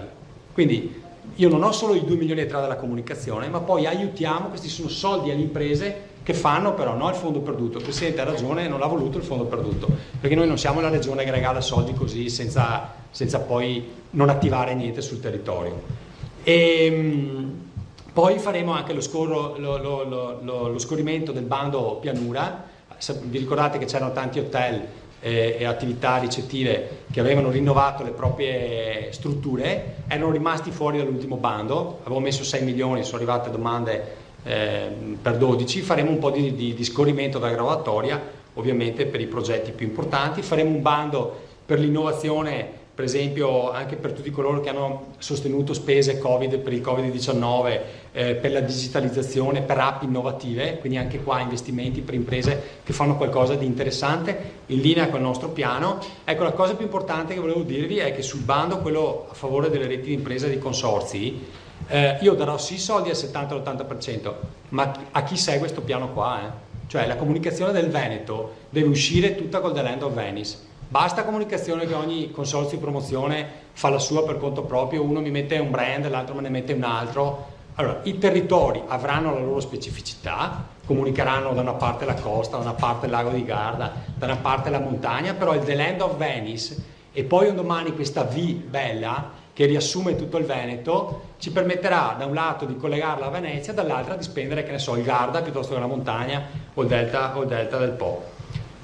Sapete che le imprese turistiche possono prendere soldi anche sul piano del mio collega Marcato, per quanto riguarda per esempio il piano di garanzie sul portafoglio, quindi quelli che hanno necessità di avere soldi da investire in liquidità. Lui finanzia non solo l'artigianato e il commercio, ma anche le imprese turistiche. Con la collega Donazzama, questo lo spiegherà lei perché è roba sua, sull'FSE daremo anche aiuti alle aziende che assumono personale, e quindi riusciremo a togliergli gran parte del costo, diciamo, del personale. Però questo non lo dico io perché non è mia competenza, però insomma gli assessorati lavorano in sinergia tra loro, siamo una squadra, non è che ognuno va per conto proprio. Basta, io ho chiuso ringraziando sia il Presidente per l'opportunità, per averci messo il naso, per aver fatto di tutto, ma lui su queste robe qua ha esperienza, è giusto che ci metta il fiato sul collo, e poi la mia direzione, tutti quelli che ci hanno aiutato a fare questo piano, e insomma il mio ufficio e tutti coloro che hanno lavorato. Grazie. Allora, ci sono già delle domande per cui si sono prenotati i colleghi. Emiliano taglia il traguardo per primo, Vanzan, Tarisi, Bonet e quant'altri. Assessore, buongiorno. Mi aiuta a capire invece il finanziamento, diciamo, per il target più alto, perché buona parte ho capito che è puntato verso i giovani, è un piano dinamico, e volevo capire invece quell'altro tipo di fascia, perché lei mi ha parlato di stampa nazionale e internazionale. Ho tremato perché si è corretto sulle televisioni. Ci siamo anche noi bene. Il finanziamento, insomma, per questa fascia alta, guardi, si aggira? Abbiamo già 900.000 euro del piano già attivato, tra l'altro alcuni spazi li abbiamo già anche acquisiti, ne acquisiremo altri. Tra l'altro guardate che noi abbiamo una legge regionale che ci obbliga purtroppo a seguire alcuni parametri adesso se non vado errato, legge statale, cos'è? Il 50% carta stampata, 35% televisione e poi il resto è social. Vabbè, insomma, comunque ci sono delle percentuali che dobbiamo rispettare. Comunque il canale tradizionale non è che lo tralasciamo, anche perché è importantissimo, voglio dire. Cioè non è che questa è una campagna solo social, questa è una campagna tradizionale social, in più l'aspetto fortemente innovativo che nessuno ha fatto è la parte influencer. Quella non la trovate su una comunicazione pubblica, la trovate su una comunicazione di un'azienda privata internazionale. Proprio su questo punto avevamo già parlato in precedenza con il Presidente. Ci saranno anche dei nomi internazionali? Sì. Si parlava di grossi nomi, così come sogno, proprio per attirare magari dall'America o da altri paesi che attualmente sappiamo come sono le situazioni, però... Quindi c'è qualche nome internazionale grosso? Sì, allora non confondiamo gli influencer con i testimonial. Esatto. Gli influencer sono quelli che appunto lavorano in rete e hanno le caratteristiche che vi ho detto. Il testimonial è il grande personaggio famoso, che ne so, riuscire a portare Tom Cruise, visto che voleva girare il film a Venezia, però stiamo lavorando, io ho dei contatti qua, lo anticipo, ma prendiamolo anche con le pinze perché non è facile portare queste persone, non solo per una questione di costi, ma in realtà noi vorremmo portare anche qualcuno, ne parlavamo l'altro giorno col Presidente, che magari è affezionato alla nostra regione, magari un attore, una persona che diciamo ce lo fa anche tra virgolette come piacere, poi magari verrà pagato lo stesso, ma magari non ci chiede l'ira di Dio. Non so, per esempio parlavo con un regista l'altro giorno che gli ho già chiesto informazioni in questo, mi dice che magari è più semplice raggiungere uno tipo Jude Law o Malkovich, visto che ha già girato anche The New Pope, The Young Pope, e magari lo agganciamo questo più avanti, perché adesso non si muovono, perché il tema del Covid in alcune nazioni, pensiamo all'America, è forte, quindi questi non si stanno muovendo adesso, non stanno lavorando, non stanno girando. Però a settembre-ottobre, mostra del cinema, è possibile magari pensare di riuscire ad agganciare qualcuno e fargli fare magari un'esperienza. Allora, se io prendo Jude Law, non gliene frega niente andare nell'hotel a 5 stelle, perché tanto ha i soldi per andarci da solo. Però magari riuscire a fargli vivere un'esperienza in Veneto, facendo una cosa che non avrebbe mai pensato di fare da noi, può essere simpatica, innovativa, e può essere che ci dica di sì. Se ce la fa gratis, meglio. Se bisogna pagarlo, Beh, non fatemi fare gli esempi, io li ho gli esempi in testa, ma se cito dove portarli dopo si arrabbiano tutti gli altri. Penso per esempio, ho una località in mente in montagna, per esempio, che è stratosferica, che quando uno va a vivere un'esperienza del genere non la vive in nessuna parte del mondo, visto che abbiamo le montagne più belle del mondo. Però non stai a fare dire il nome, perché dopo si arrabbia che altri. Chiudo se posso con una nota invece un po' sospettosa, forse sarà il mio lato oscuro. Gli influencer, sì, ce l'ho. A volte sono sospettoso, perché non dimentico che siamo in Italia. Assessore, gli influencer... Scusi, dica. Gli influencer, dicevo influencer perché qui in Veneto ce n'è uno molto famoso, il canale Influencer, sì. Sponsorizzavo. Senta, gli influencer saranno accompagnati, monitorati, perché temo il tema regalie, vieni da me, fai il percorso di qui piuttosto che di là, ecco il mio lato oscuro sospettoso. Grazie. Assolutamente, noi lo faremo, ripeto, siamo già organizzati sul territorio. Per esempio le reti di impresa, i club di prodotto, queste sono aziende che noi abbiamo già finanziato con il PortFESR, quindi fanno già parte tra l'altro anche dell'attività che la Regione ha fatto, no? E le reti di impresa cosa sono? Più imprese che si mettono insieme, ma non solo del mondo recettivo. Faccio un esempio stupido, ma è il più semplice. Ciclobike, no? Esperienza, allora lì hai 3 strutture ricettive che ti accolgono, però poi hai l'agenzia di viaggi che gestisce il giro, hai il trasporto pubblico privato, hai il meccanico che aggiusta le biciclette, hai quello che affitta le biciclette oppure che affitta i prodotti da utilizzare. Insomma, queste cose qua come ce le abbiamo sul bike? So, per esempio mi dicono che sono pronti a farne uno sulla vela, sulla costa veneta, anche di un certo valore, e quindi insomma ovviamente noi li prendiamo in accordo con il territorio, consorzi di promozione o reti di impresa già costituite, gli facciamo fare l'esperienza, li seguiamo. Gran parte di questi vengono gratis, basta che gli fai fare una cosa di un certo tipo, perché se gli fai fare un'esperienza banale non vengono gratis e ti chiedono i soldi. Col Presidente dicevamo che se comunque ci avanza qualche soldino, magari me ne mettono degli altri, non so, potremo anche prendere influencer ancora più forti e potenti e magari anche pagarli, cioè, perché no? Grazie Assessore. Grazie. Manzan, Parisi, Bonet. Assessore, buongiorno. Volevo 3 domande veloci. Dove prendete i 2,3 milioni? Cioè da quale capitolo dove attingete questi fondi? 1, 2, quando inizia la campagna? 3, si era parlato alcuni giorni fa di una campagna di comunicazione di promozione di tutto l'Alto Adriatico. Se questa cosa che lei sta presentando è solo per il Veneto, ovviamente sì, perché c'è la V di Veneto, ma che fine ha fatto quello di cui ci avevate accennato, cioè delle spiagge dell'Alto Adriatico? Allora, sono 2 cose diverse. Questa è la campagna del Veneto.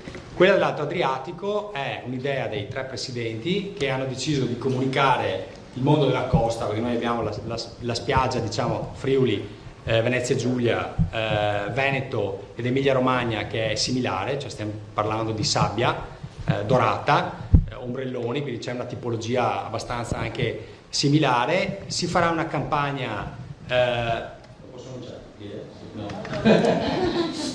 perché dopo mi seguiva il dubbio, è una cosa diversa, dico solo questo. Una è una campagna legata al Veneto, l'altra tra poco i 3 presidenti la comunicheranno. Non c'entra con questa e non è in contrasto con questa, perché ci saranno le 3 regioni. No, giustamente, perché sennò la devono lanciare. Soldi e tempi. Soldi, vabbè, li abbiamo presi dal bilancio della promozione nostra, li abbiamo presi dai risparmi, per esempio, delle fiere di quest'anno. Quest'anno noi non abbiamo fatto le fiere e quindi fortunatamente siamo riusciti a girare anche quei soldi là. E tendenzialmente viene da queste, qua c'è anche il mio dirigente Claudio, mi pare che venga tendenzialmente da qua. Fondi regionali qualcosa siamo riusciti a recuperare, il vicepresidente Folcolini mi ha messo a bilancio, quindi grattando un po' qua, un po' là, più la grande sicuramente diciamo risorsa delle fiere mancate ci ha messo a disposizione parecchia roba. Tempi. Noi alcuni spazi li abbiamo già acquisiti, quindi penso che nel giro, qua c'è il direttore, gli sto sul fiato sempre, ma penso nel giro di una settimana di poter cominciare. I social subito, ma i canali, diciamo, stampa, video nazionale, alcuni li abbiamo già prenotati, quindi possiamo partire subito, soprattutto i locali sono già prenotati. Vorremmo fare però anche qualcosa di nazionale su qualche canale importante nazionale e l'estero. Anche la campagna estera, alcuni spazi sono già stati prenotati, quindi penso, noi aspettavamo di lanciarla adesso perché ovviamente quelli prenotati stanno aspettando che gli diamo il prodotto che era cambiato rispetto alla vecchia campagna che eravamo prima, quindi noi li abbiamo fermati, gli abbiamo detto fermi che ti do la nuova comunicazione. E il bollino rosso sulla sicurezza, poi lo spiegherete meglio, oppure è perché è una buona sanità, perché ne sono venuti fuori dentro? Beh, è per comunicare, esatto. Già a livello internazionale ci riconoscono questo. L'altro giorno c'era un articolo sul Kleine Zeitung che faceva i complimenti al Presidente, e in Austria e Germania sanno che la regione è sicura. Tant'è vero che il popolo tedesco e austriaco vuole venire. Il problema era più qualche politico loro locale che cercava, se vi ricordate quando si parlava del corridoio Croazia, queste robe qua, erano loro che li volevano spostare in Croazia o meglio in Grecia perché hanno la proprietà degli aeroporti, ma la gente sta scrivendo ai nostri albergatori dicendo vogliamo venire là perché è gente affezionata e lo sanno, quindi il bollino serve anche per dire tranquilli. Tra l'altro noi abbiamo anche dei protocolli di sicurezza attivati e ci sono già degli hotel che stanno facendo anche delle procedure certificate anche con la Germania per esempio, quindi non è detto, ma questo ne discuterò anche al Presidente perché onestamente non le ho parlato, che si possano domani anche esplodere meglio sto tema della sicurezza. Importante è comunicare regione sicura. Ovvio che non potevo fare una campagna con scritto Regione Veneto Covid free perché rischiavamo di darci la zappa sui piedi. Teniamo conto che questa è una campagna che non è solo per l'emergenza. Questa cosa della V di Veneto varrà per il futuro, cioè io spero che qualcuno domani non la cambi perché secondo me può essere un'idea vincente, soprattutto l'idea del segno, no? Un domani avere solo la V che mi raggruppa tutto il territorio è fortemente innovativo. Chi è l'autore di questa campagna? Cioè chi è che si è inventato la V? Innanzitutto abbiamo il Presidente che ha sempre detto the land of Venice, l'ha sempre detto. Lui ha sempre detto comunichiamo territorio Venezia come attrattore universale, e poi diciamo che nell'entroterra di Venezia c'è di tutto e di più.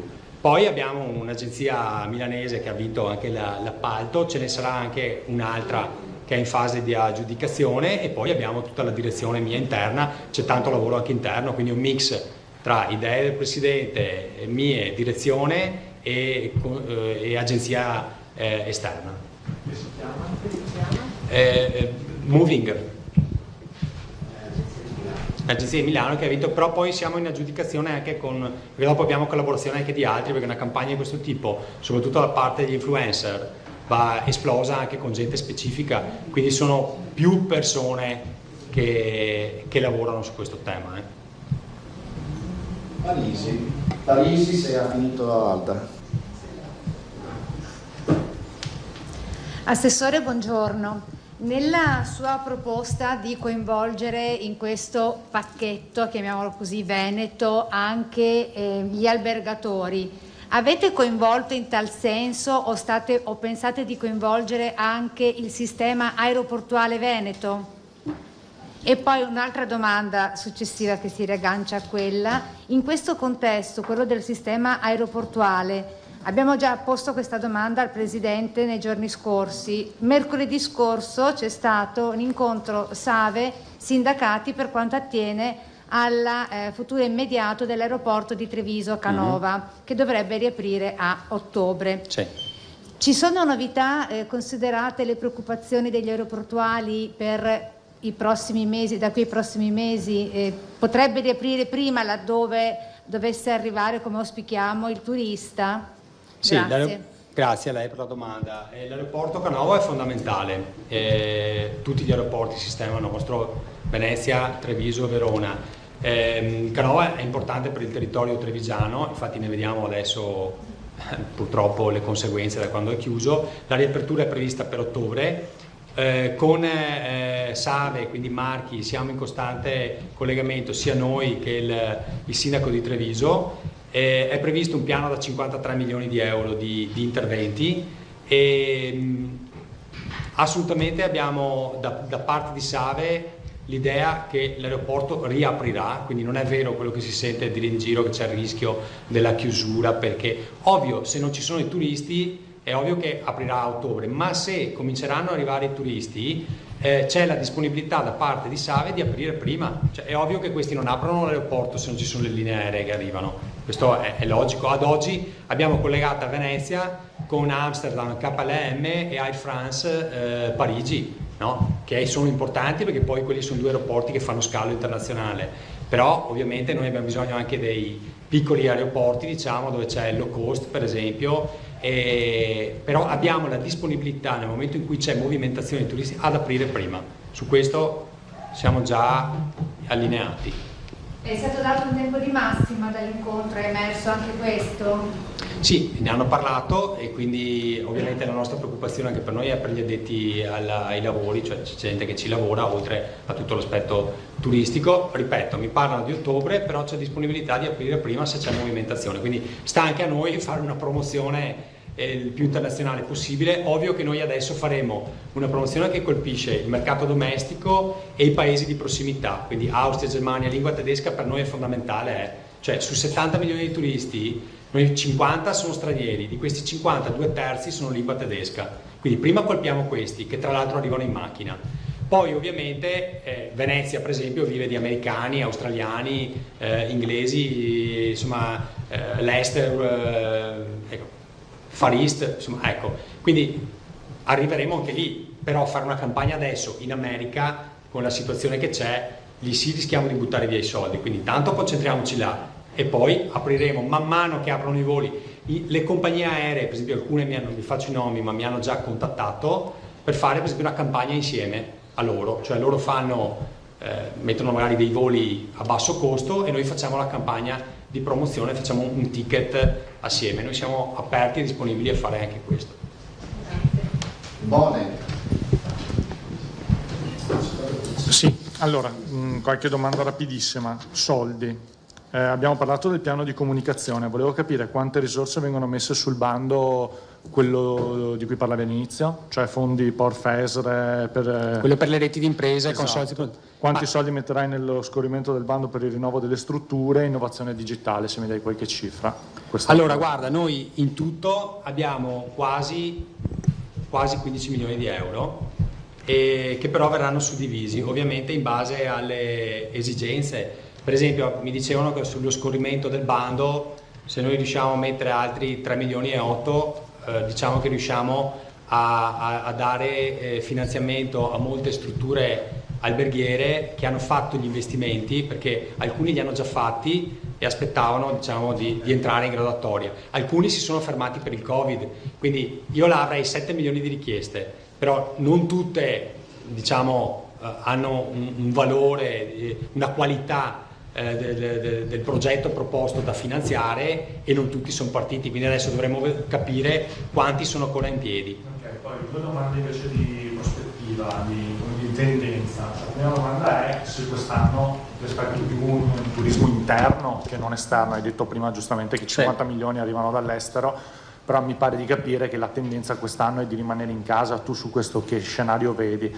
E la seconda domanda che è legata a questo è il tema delle fabbriche aperte in agosto, cioè in questo momento molti imprenditori vorrebbero tenere aperte le fabbriche in agosto, È chiaro che questa cosa impedisce ai dipendenti di andare in vacanza, quindi come si incastra questa cosa?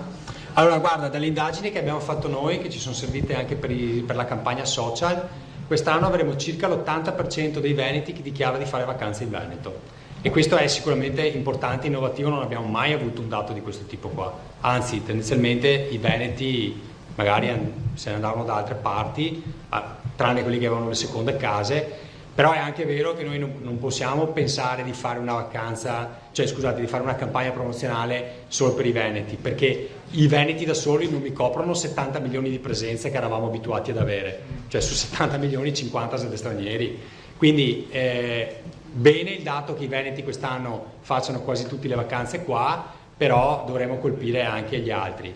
È vero che ci sono delle persone che non potranno fare per problemi economici o perché dovranno lavorare, però guardate che ci sono anche delle categorie che hanno voglia di andare in vacanza, perché ci sono categorie che durante il Covid hanno lavorato, cioè pensate a tutto il mondo dei supermercati per esempio, c'è qualcuno che si è già messo a fare degli accordi. Tra l'altro noi abbiamo fatto anche da trade union, da questo punto di vista delle catene. Com'è? Anche i giornalisti? Sì, anche i giornalisti. No, ma è vero, guardate, c'è gente che ha fatto straordinari, medici. Vabbè, dai. Vabbè, Ive pagherà di più e che aveva più schede da spendere, dai, mettiamola così, i ristoranti e hotel e bar. No, però ci sono delle categorie, dicevo, guarda, ci sono alcune catene di supermercati, per esempio, che stanno facendo accordi anche con le categorie per fare dei pacchetti e di promuoverli, e lì abbiamo tanta gente che ha voglia di andare in vacanza, medici, infermieri. Poi non dimentichiamoci i pensionati, che ce ne sono alcuni che sono in difficoltà, ma ce ne sono anche alcuni che hanno capacità di spesa. Ricordiamoci anche qualcuno che magari porta i nonni, che portano, visto che i genitori magari devono andare in fabbrica a lavorare, c'è anche qualche nonno che magari è ancora abbastanza giovane, o se non è giovane è in gamba, che si porta magari il nipotino in vacanza, che una settimana o 15 giorni li fa. Tant'è vero che noi abbiamo spinto come regione sul bonus vacanza. Poi il governo l'ha applicato malissimo, perché noi avevamo chiesto 1.000 euro di bonus e detrarlo dalle tasse. Questi qua che ha fatto un sistema che al 90% voucher che ti sconta l'albergatore, al 10% in dichiarazione di redditi, cioè che ha fatto un casino, ma vabbè. Comunque c'è anche il bonus vacanza che magari qualcosa potrà aiutare. Un'ultima domanda leggera sul tema di testimonial. Avete pensato magari anche a una campagna con i veneti famosi? Cioè, sì. Pellegrini, questi personaggi qui che hanno grande... Alcuni nomi non li dico, ma ci sta lavorando il Presidente. Fa parte della campagna sull'altro adriatico, quindi? Ci pensa il press. Ok, grazie. E Antonella Prigioni. Buongiorno, che peso ha nella campagna promozionale l'elemento novità turistico del Veneto, cioè le colline patrimonio UNESCO? Le colline, ricordo che noi abbiamo 8 siti UNESCO. Le colline sono fondamentali anche per promuovere il tema dell'entroterra, tutto il tema dell'enogastronomia. Ricordo, non perché sono trevigiano io e anche il Presidente, che però negli ultimi 5 anni provincia di Treviso e provincia di Vicenza e la parte di Verona legata al mondo dell'enogastronomia, quindi Valpolicella, Soave, sono cresciute in doppia cifra. Cioè noi in termini assoluti avevamo meno turisti degli altri, perché non possiamo paragonare ad oggi le colline del Prosecco di Conegliano e Valdobbiadene, di OCG, ricordiamolo, o della Valpolicella a Venezia, al Lago di Garda, a Verona o alle Dolomiti, però crescevano in doppia cifra percentuale rispetto al resto dei territori che crescevano del 3-4%. Quindi è fondamentale. Ovvio che sono in difficoltà anche loro adesso, come tutti, sono in difficoltà anche per il tema dell'aeroporto chiuso, in particolare le colline, perché tanti, soprattutto gli inglesi, venivano giù, sbarcavano al Canova, facevano un passaggio in città di Treviso che negli ultimi 2 anni ha fatto 20% di crescita, una roba stratosferica, e poi da lì si collegavano alle colline, quindi collegamento verticale tra colline del Prosecco, città di Treviso e poi Venezia. Le colline, tra l'altro, siamo in mezzo a altri 2 siti UNESCO che sono le Dolomiti sopra e Venezia sotto, quindi sta roba qua va sfruttata al 1000%. La collega del Nuovo Terraneo, Mitra Andrioli di TGR20. Buongiorno Assessore, mi scusi, lei prima ha fatto un veloce passaggio sui portali, ha detto approfittiamo un attimo della difficoltà e ci si può iscrivere, cioè chi ha una struttura alberghiera o alberghiere eccetera può iscriversi direttamente sul portale, immagino, del Veneto. Sì. Ecco, però il problema di Booking.com è quello che il pagamento viene anticipato come Airbnb eccetera, e Booking ovviamente si tiene una bella fetta di questo 18% anche di più su certe piccole strutture. Ecco, per cui da questo punto di vista come pensate di regolare? Cioè sarà gratuito o ci sarà un pagamento anche per questa? Sì. Poi volevo fare... Sì, vai velocemente. Allora, intanto noi abbiamo già alcuni territori che sono entrati, penso per esempio a Rabba, Caorle, però noi non l'abbiamo lanciato fino ad ora perché non volevamo lanciarlo a macchia di leopardo, cioè vogliamo raccogliere prima tutto il sistema. Ora si è mosso anche il mondo alberghiero che all'inizio era un po' scettico su sta cosa qua, perché diceva ma facciamo concorrenza a Booking. No, non si tratta di una concorrenza a Booking, perché è ovvio che Booking è un canale commerciale fondamentale e tra l'altro spende milioni di euro, forse centinaia di milioni di euro in comunicazione. Il nostro è alternativo, vuole fare un'altra roba, vuole mettere insieme tutti gli albergatori e quantomeno presentarsi unito anche nei confronti di Booking. Allora, la vendiamo noi direttamente, non chiediamo percentuale ad oggi, però siamo già d'accordo che nei prossimi anni, se prende piede, potremo chiedere una piccola percentuale, tipo un 2-3%, però lo reinvestiamo nella comunicazione.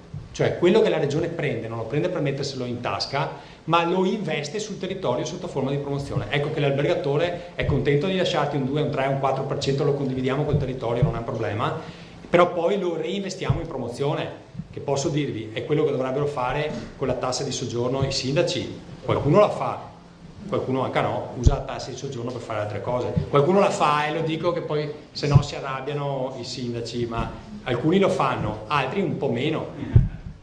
Bene, ecco, e questa è una bella iniziativa perché comunque gratuitamente in tutti i siti del comune di Venezia, per esempio, c'erano l'elenco delle attività extraalberghiere o alberghiere, comunque esisteva, ma questo diventa una forma anche di prenotazione. Assolutamente sì. Perfetto. Ecco, un'altra piccola domanda molto tecnica su una cosa specifica. E nella categoria Wood and Wine, cioè nella ristorazione, noi sappiamo che esiste un circuito di home restaurant, soprattutto sono famose queste cesarine che prendono, diciamo che sono soprattutto emiliane. È stato pensato qualcosa, perché in questo momento di difficoltà ovviamente e di perdita di posti di lavoro, anche quella di promuovere l'home restaurant, che finora è rimasto sempre una cosa un po' sospesa, anche dal punto di vista legislativo soprattutto, promuovere questo è una forma di attività, diciamo, domestica che potrebbe aiutare moltissimo, oltre a promuovere la vera cucina veneta. Sì, per carità, l'home restaurant è importante, anche se noi pensiamo a promuovere molto di più il territorio su ristorazione, bar e quant'altro, che sono posti di lavoro, cioè i ristoranti quando girano significa assumere personale e quindi movimentare anche una serie di indotto che è molto molto importante, però non lo escludiamo, fa parte, anche quello per esempio può far parte di una rete di impresa, cioè sono club di prodotto, quando crei un prodotto, noi non siamo una regione che ha solo destinazioni ma anche prodotti turistici e qualsiasi cosa, quindi l'enogastronomia ci sta anche l'home restaurant.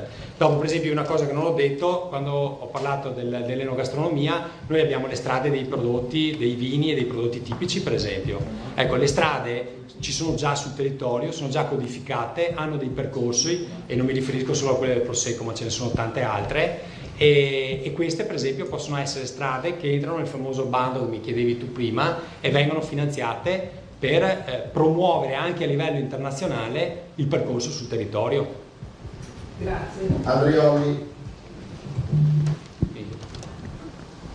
Sì, il Veneto è al top, avendo dalla sua 70 milioni di presenze e anche le altre regioni turistiche d'Italia si daranno da fare per tenere a sé la propria clientela. Giusto. Come risolvete il problema della competizione e della concorrenza, visto che il bacino sarà molto più? E legato a questo avete già delle proiezioni, dei numeri che vi dicono, alla luce del fatto che le frontiere ancora non sono aperte, che molti fanno i conti anche con la paura di viaggiare? Mm-hmm. Guardi, noi ad oggi abbiamo il 50% delle strutture aperte, il che è già buono comunque. Le prenotazioni stanno arrivando, siamo in difficoltà perché è inutile negarlo, sarebbe stupido non dirlo, però è anche vero che cominciano a fioccare ad arrivare. Del resto, guardate, fino all'altro giorno non si sapeva se le frontiere erano aperte, è difficile pensare che la gente prenoti, e lo scrivevano i turisti, gli albergatori, cioè i turisti scrivevano agli albergatori dicendo ma quando aprite? L'Austria ha comunicato l'altro giorno, anche su pressione nostra del Veneto, da questo punto di vista anche il Presidente si è mosso, ci hanno aiutato anche la stampa internazionale, perché per esempio nei confronti dell'Austria in particolare ho visto dei giornali tipo il Kleine Zeitung che spingeva fortemente, ecco, quindi ovviamente oggi siamo un po' in difficoltà, però le prenotazioni cominciano ad arrivare, quindi noi siamo abbastanza fiduciosi da questo punto di vista. Poi mi aveva chiesto un'altra cosa, però non la ricordo più se doveva essere.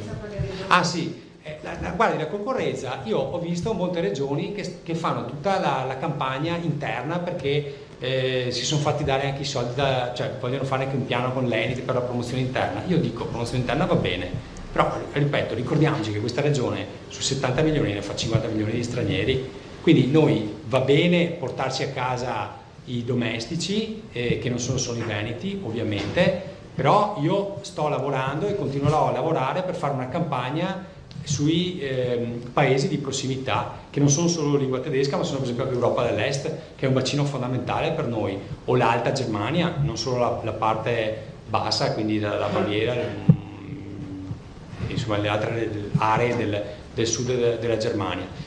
Faremo anche noi la nostra campagna interna, però guardate, come diceva il Presidente prima, se tutti fanno pubblicità, cioè se tutti fanno le immagini sulle televisioni, venite nelle Marche, nell'Emilia, qua là, cioè alla fine rischia, come diceva prima il Presidente, di un bombardamento di cose identiche. Per quello che noi abbiamo voluto spingere molto sul tema degli influencer, andiamo a prenderci un canale che gli altri non fanno. Nessuna regione sta facendo sta roba qua in Italia. Tutti stanno facendo promozione sicuramente sui canali nazionali, sui canali locali. Tra l'altro io alcune le ho viste, non è che mi sembrano fortemente innovative, sono abbastanza classiche, non voglio screditare le altre, però non è che mi piacciono particolarmente. Quindi io penso che noi non dobbiamo andare dove vanno tutti, sia come canali, sia come target di riferimento. A me, i nostri albergatori, non solo, mi chiedono i paesi stranieri e mi chiedono magari di condividerli assieme, cosa che faremo con i consorzi di promozione turistica, con le reti di imprese, con le associazioni degli albergatori e quant'altro. Parisi, Manzan, poi passiamo al Presidente, perché vedo altre mani che... anche tu Albino vuoi sapere?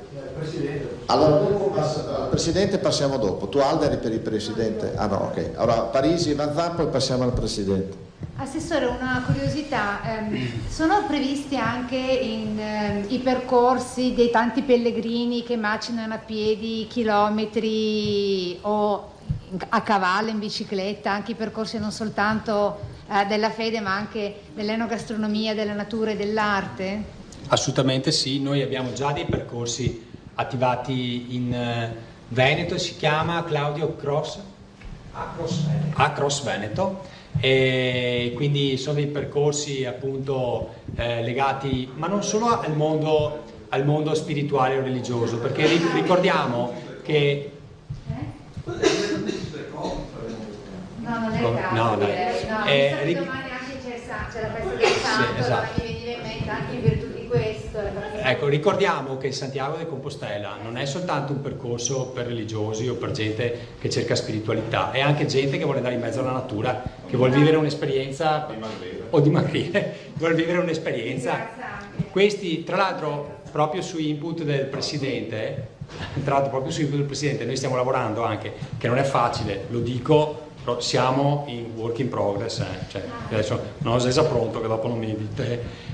Abbiamo il percorso di Sant'Antonio da Padova fino alla Sicilia, ecco, ci stiamo lavorando. Secondo me questo, una volta ultimato, non è semplice perché prevede anche mettere insieme tante regioni. Ci stiamo lavorando in conferenza delle regioni e in commissione turismo e anche con l'Enit insieme, però quando sarà fatto diventerà il percorso secondo me più bello anche del Santiago di Compostela, su quanti? 1200 km di percorso, perché la Sicilia più o meno dista questo da noi. Anna, poi passiamo al Presidente. Ci può spiegare meglio questa storia degli influencer? L'ha fatto un unico nome, la sorella di Chiara Ferragni. Ok, prendiamo Tizia. Allora, Maria è confermata, tra la famosissima influencer Maria viene contattata dalla regione per fare l'influencer del nostro V. Come funziona? La portate 3 giorni sulle colline del Prosecco a fare la vendemmia, a dormire nelle botti, esatto. E questa fa... No, ci sono gli alberghi botti, a dormire nelle botti, a fare tutto questo. La signora Maria, famosissima influencer, fa le foto, posta, eccetera. Chi è che paga il pernottamento nelle botti, il ristorante, la spa? Paga la regione oppure pagano i singoli operatori che ospitano la famosissima influencer Maria?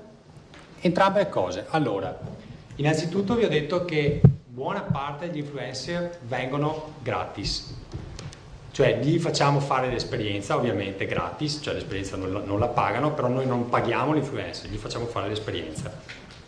Questa esperienza la finanziamo in 2 modi. Allora c'è il territorio, qualcuno del territorio mi ha già detto: io non ho problemi, se tu mi mandi l'influencer che mi fa la pubblicità io lo ospito. Ho già anche degli hotel ma anche hotel famosi, non vi faccio nomi perché non è giusto, ma mi hanno già detto: guarda, io non ho problemi a ospitarlo qui da me e fargli fare l'esperienza. Per esempio un albergo a Venezia mi ha detto: guarda, io te lo ospito qua 2 o 3 giorni e poi magari gli facciamo fare un'esperienza, che ne so, in barca a vela sulla costa. Ecco il tema active, per esempio, quindi coniugo la bellezza dell'albergo, stupendo, con Venezia, la città, ed esperienza che non è solo il giro per Venezia o per arte e cultura, che sicuramente faranno, ma anche giro in vela a barca, in barca nella laguna, fuori dalla laguna, ecco, per fare un esempio. Poi vi ho detto che ci sono le reti di impresa. Le reti di impresa e i consorzi di promozione turistica io li finanzio col bando che farò, il bando che vi dicevo prima con i fondi POR-FESR. Io riuscirò a dare anche al 70-80% di costi. Ecco perché abbiamo detto prima col Presidente: inutile che diamo soldi a fondo perduto, briciole a tutti che non producono nulla, ma è meglio che invece li mettiamo su sta cosa qua e diciamo al territorio: creami il prodotto sul territorio, mi ospiti l'influencer e te lo paghi al 70% col contributo regionale, al 30% lo metti tu. Ma guarda, io potrei arrivare anche al 100% dal punto di vista amministrativo, ma non è giusto, perché quando regali le cose non hanno valore. È giusto che il territorio, sono imprenditori, mettano la loro parte, perché il ritorno poi ce l'hanno loro e a me va bene, perché il compito della regione è promuovere il territorio, e metteranno un quid anche loro. Così gli faranno fare un'esperienza. L'importante è che facciano un'esperienza bella, indimenticabile, che non facciano il giretto classico, perché guardate che questi sono influencer, scrivono, Cioè non è che sono comprati e che poi è importante che passi sto concetto. Se fanno una cosa bella scrivono bene, questi creano contenuti, raccontano la storia che poi i follower, cioè quelli che li seguono, devono replicare. Quindi è importante che venga fatta una roba fatta bene, magari poche ma fatte bene, e noi le selezioneremo queste qua, cioè non è che le facciamo fare a tutti quanti, perché queste cose qualcuno le sta già facendo, ma se non le fai con l'influencer giusto o se le fai fatte male rischia di essere un boomerang, quindi vanno gestite come si deve. Ringraziamo l'assessore e grazie. Passiamo al Presidente che ha altrettante domande.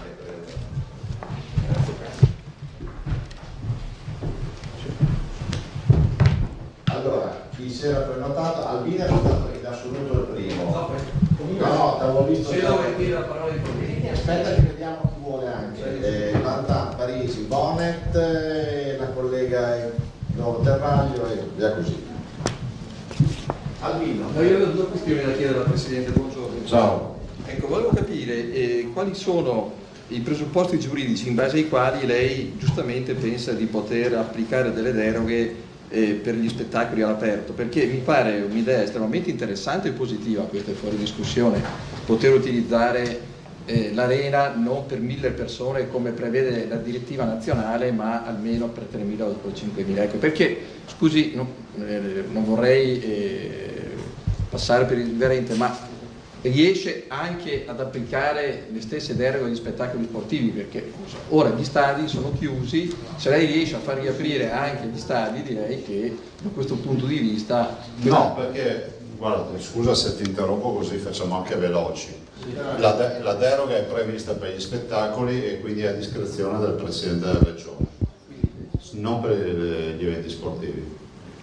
L'altra domanda che le volevo fare riguarda invece il tema del giorno, che appunto è legato all'inchiesta che vede appunto la Procura di Bergamo impegnata sulla questione della zona rossa di Alzano e Nembro. In questi minuti appunto i magistrati stanno sentendo come persona informata sul fatto il Premier Conte e poi il Ministro della Salute Speranza e poi ovviamente anche il Ministro degli Interni. Allora, qui la questione è estremamente controversa, nel senso che la riforma sanitaria assegna, come dire, ai sindaci, ai presidenti delle regioni la possibilità di emettere delle ordinanze, ma in materia di pandemia, da quello che si è capito, la parola ultima spetta al governo. Bene, allora io vorrei da lei un giudizio su quello che sta accadendo, anche perché il segretario del suo partito ha detto che si è già trovato il responsabile e quindi avrebbe già chiuso con un giudizio abbastanza definitivo la questione.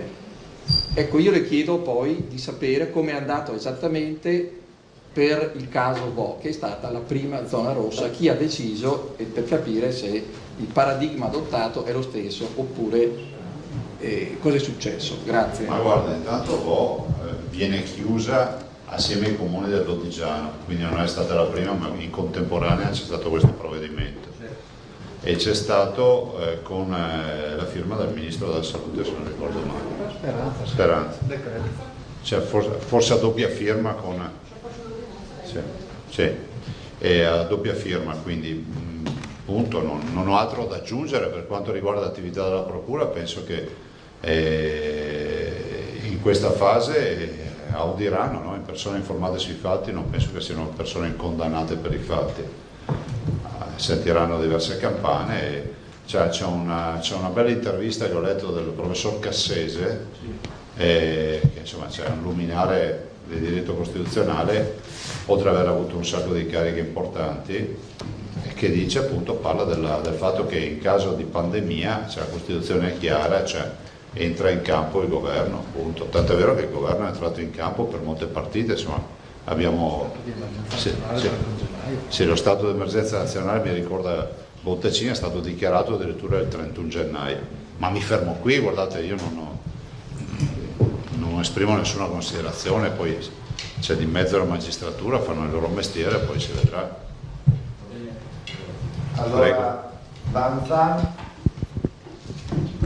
Presidente, Parigi Commerce. Ciao. Il DPCM di ieri di fatto su tantissime questioni demanda alle regioni, cioè dice noi non ce la sentiamo, linea di estrema cautela, però le regioni se si assumono la responsabilità possono aprire. Quindi prima domanda, avete intenzione di aprire tutto, di utilizzare questa possibilità che viene concessa dal governo? Siete consapevoli, consci del fatto che vi assumete le responsabilità? E poi gliene faccio un'altra. Ma sì, con gradualità, nel senso che decideremo le date, e dico anche che lo abbiamo fatto fino ad ora. Vi ricordo che noi abbiamo aperto tra i primi le piscine e le palestre, vi ricordo che noi siamo stati quelli che hanno aperto i centri estivi per primi a livello nazionale, anche i 0-3 anni noi li abbiamo aperti dal lunedì scorso, per cui sono tutte scelte che si fanno ovviamente con un'assunzione di responsabilità. Ovviamente noi sentiamo il nostro Dipartimento di Prevenzione, dopodiché decidiamo. Però insomma la responsabilità c'è sempre nel momento in cui decidi o firmi qualcosa.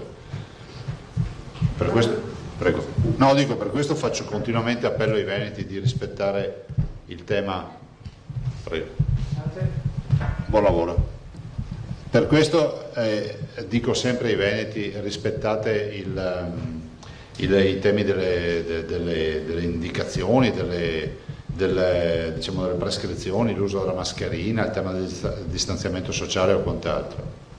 L'altra domanda, Presidente, riguarda l'ex caserma Serena a Treviso, dove c'è stato un nuovo caso, una persona positiva, e lì temo c'è stata una mezza insurrezione ieri. Era per capire che orientamento dovrebbe essere seguito secondo lei, cioè far fare di nuovo la quarantena a tutti dentro a queste camerate, sono camerate, quindi sono in tantissimi, c'è il rischio che possa diventare un'altra casa. Ma guarda, c'è un piano di sanità pubblica che è chiaro, quindi contatti stretti, quindi sintomatico, tutti coloro che sono in contatti, quindi secondo me c'è la quarantena obbligatoria, appunto.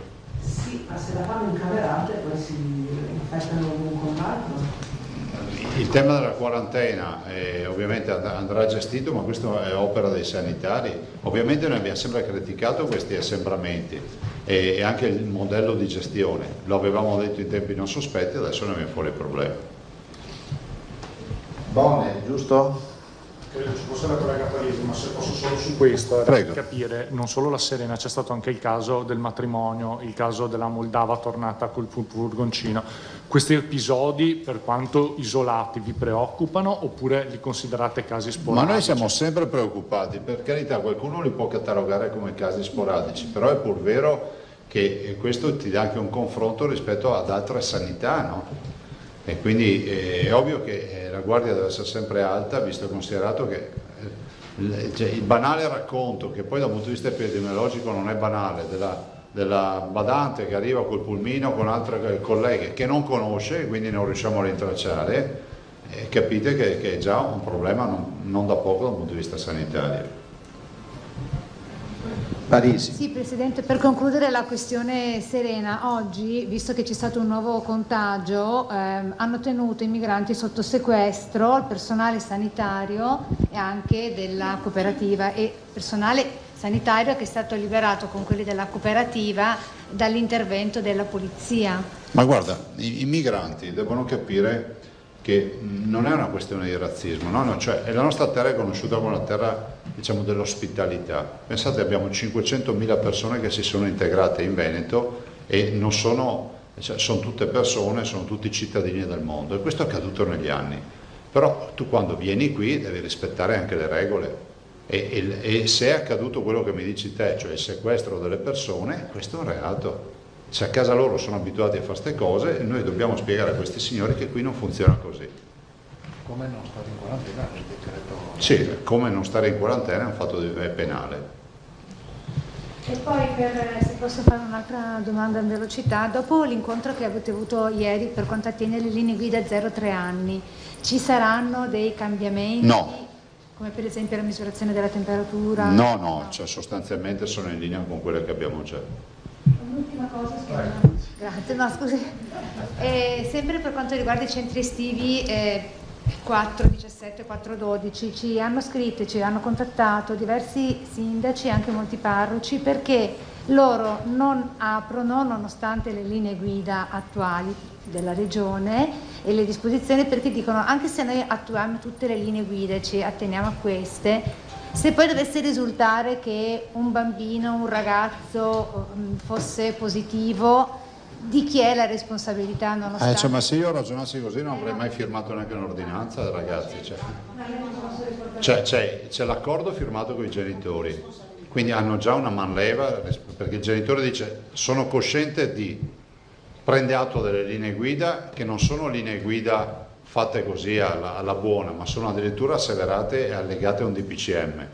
Dopodiché, per carità, io non entro nelle riflessioni personali delle persone, ma se io facessi queste riflessioni non saremmo neanche qui a parlare oggi, no? Ne sarei stato a casa, avrei messo qui un dirigente a raccontarvi ogni giorno la storia del coronavirus, non avremmo mai filmato niente, arrivava la procura un giorno e dicevamo noi abbiamo fatto quello che ci hanno detto a Roma, solo quello che c'è scritto. No, sto paese non si tira mai fuori dai guai. Ma guarda, non lo so, è una decisione che io rispetto, ma tutti rischiano, anche a respirare si rischia, se ti prendi una boccata di aria che non è buona rischi anche con quello. Nuovo terrario, poi mi parli di nuovo Bonnet, giusto? Sì. Come mi dici tu, io mi muovo. Grazie del rispetto per la persona. Buongiorno Presidente. Invece io intono su questi argomenti le porto invece un messaggio del dottor Pasquale Bacco che ho sentito ieri, ho avuto in videoconferenza. Lei si ricorderà che è stato il capofirmatario di una lettera datata 28 maggio che è stata mandata per conoscenza anche ai governatori, dove si chiedeva di aprire, si chiedeva in base a delle condizioni diverse di poter aprire. Allora il messaggio... Aprire cosa, scusa? Era del 28 di maggio. Ma il 28 maggio avevano già aperto tutto. No, di aprire alla vita, adesso entro nello specifico, cioè quello che viene sostenuto. Allora, prima di tutto c'è stato un plauso per la raccolta del plasma che voleva appunto dire perché effettivamente la nostra regione sta facendo questo e sta portando un grande, si sta impegnando per la più grande cura riguardo al coronavirus. Ma in base il professor Bacco, io sono solamente una portavoce, sostiene la cura per il coronavirus ormai esiste, non è solo formata dal plasma ma anche da medicine, da una farmacologia che ormai è stata sperimentata. Attraverso altre ricerche si è vista che c'è una immunità raggiunta di una gran parte della popolazione, essendo questo virus, come ormai è stato accertato, presente in Italia da circa 6 mesi, cioè da ottobre come minimo, no? Ottobre-novembre. E in seguito a tutte queste cose, la minore aggressività, tutte cose che sono state fatte, adesso si intromettono addirittura altre teorie della non contagiosità degli asintomatici, per quanto l'appello che è stato è quello di tornare alla vita normale, almeno per quanto riguarda l'estate. No, ho capito, però sono considerazioni personale di questo dottor professor Bacco, non so chi sia e mi si scusi, però io dico, quando dice che l'immunità ormai tra la popolazione si è consolidata, non è vero, perché i test serologici ci dicono che troviamo solo negativi, lo vedete anche nei tamponi, facciamo 13.000 tamponi, troviamo 4 positivi, non mi sembra che ci sia parlavamo del serologico. Sì, ma anche i serologici che vengono fatti non hanno positività. Non stiamo parlando di immunità di gregge, ma stiamo parlando di una malattia che è stata superata da molte più persone. Vabbè, però lei capisce che queste sono considerazioni di natura clinica, io non mi vado... ma non mi avventuro, nel senso che ci sono delle indicazioni dell'OMS, del Comitato Tecnico Nazionale, dei Dipartimenti di Prevenzione, mi fermo qui, mi deve scusare, ma non... No, era quello che era stato detto ieri in conferenza, tutto qui. Ma ieri da chi? Da questo professore. Ma chi è questo professor Bacco? È il firmatario di quella lettera che è stata mandata al Presidente. No, ma lui che mestiere fa? È il medico ricercatore. Ma di dove? Non lo so. Di Bari, di Bitonto. Ho capito, non lo so. Sì. Non lo conosco. Cioè no. Presidente, abbiamo novità sull'inizio dell'anno scolastico? No, nessuna. Ma scusate, io ho letto anche dei commenti che a me viene da ridere. Cioè, secondo voi, a parte il fatto che se mi trovate qualche collega che ha fissato l'anno scolastico di quelli che vanno a votare, me lo dite. Ma a parte questo, ma secondo voi, come si fa a fissare l'apertura dell'anno scolastico? Peraltro posso dire, sapendo che fra 2 giorni avremo la data delle elezioni, dovrei fissare l'anno scolastico perché qualcuno, siccome all'acqua alla gola non sa più cosa dire per giustificarsi per questa sceneggiata sulla fissazione della data, comincia a tirare fuori che Zaia tieni in ostaggio Mattarella. Guardate, il presidente Mattarella non si sente assolutamente in un ostaggio, non lo è. Stiamo parlando semplicemente di un profilo amministrativo, cioè se mi dicono che fanno le elezioni il 20 mi regolo per la data, ma se mi dicono che le fanno il 1° di ottobre, devo rendermi conto che poi c'è un ballottaggio, a me sembra una roba di una banalità unica, a parte il fatto che posso aggiungere anche un'altra roba, come mai tutta sta voglia di sentire la data dell'apertura delle scuole al 10 di giugno?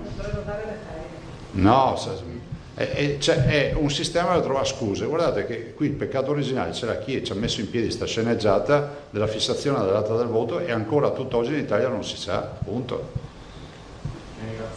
Ma la conferenza della statura giovani non ha capito. La conferenza ha scritto Albino, abbiamo scritto Mattarella, abbiamo scritto il Parlamento, abbiamo riscritto, addirittura hanno detto che erano d'accordo con noi con le date, sono stati smentiti direttamente dal Presidente Bonaccini che ha riscritto a nome della conferenza. Allora, a noi risulta che lunedì o martedì al massimo si chiuda sta roba. Speriamo che oltre alla finestra ci sia qualcuno, pur non avendo, come si può dire, il Parlamento legittimazione giuridica per fissare la data, ma che ci sia almeno un ordine del giorno votato da qualcuno, una mozione di le facciamo il 20, le facciamo il 26, il 3026, non lo so, ci dicano quando le vogliono fare, perché a tutt'oggi noi non sappiamo nulla. E che non si entri nel loop di dire abbiamo fissato la finestra, ci vediamo dopo le ferie. Capite che c'è? In teoria la finestra finisce il 15 di dicembre, qualcuno potrebbe venirci a dire guardate le fissiamo, poi arrivano ad agosto, dicono ma ormai è troppo tardi per fissare per il 20, fino al 15 dicembre tutte le date sono buone per il governo, finché non fissa. Emiliano mi pareva. Volevo fare una domanda se possibile all'assessore Lanzarini, non c'è un giorno che non... Sì, guardate, se avete ancora qualcosa con me poi io me ne vado. Grazie, buongiorno. Grazie Presidente, grazie Assessore Caner. Lascio Lanzarini. Arrivederci, buongiorno. Assessore, le rubo soltanto un istante, parlo di disparità economica. Ah, perdono. Vabbè, era per non perdere tempo, perdonatemi. Assessore, mi perdoni. Parlo di disparità economica per quanto riguarda gli operatori, quindi infermieri e medici dell'azienda ospedaliera di Padova. Lei ben sa il caso, insomma, sembra che sia l'azienda più povera, d'Italia. Io so che però voi siete intervenuti come Regione l'anno scorso con lo stanziamento di 10 milioni di euro, però la legge Madia ha bloccato tutto.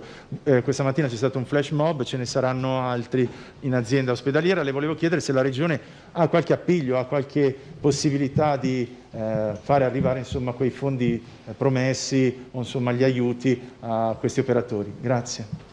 Sì, allora se vi ricordate noi avevamo fatto un articolo di legge che era andato all'interno dell'app finanziaria, mi pare, o del collegato, adesso non ricordo molto bene, insomma, era andato all'interno, mi sembra forse, dell'omnibus, tra virgolette, insomma, semplificazione, 5ª commissione sanità, mi sembra, insomma, vado a memoria, che però sapete c'è stato impugnato, nel senso ci hanno chiesto appunto che venisse stralciato. Nel frattempo è andato avanti il patto per la salute. Nel patto per la salute vi ricordo che il Veneto era quello che voleva l'integrazione del fondo dei fondi integrativi fino al 3%, perché questo ci permetteva anche di risolvere alcune situazioni come quelle appunto relative all'azienda ospedaliera di Padova. Nel patto per la salute è stato messo fino al 2%, però chiaramente il patto della salute, che sapete che per essere applicato ha bisogno poi delle norme singole, quindi tutto quello che è contenuto nel patto della salute che è stato approvato in conferenza delle regioni poi si deve tramutare in leggi, quindi norme singole, in provvedimenti legislativi, chiaramente arriva arrivato il coronavirus si è bloccato di nuovo. Quindi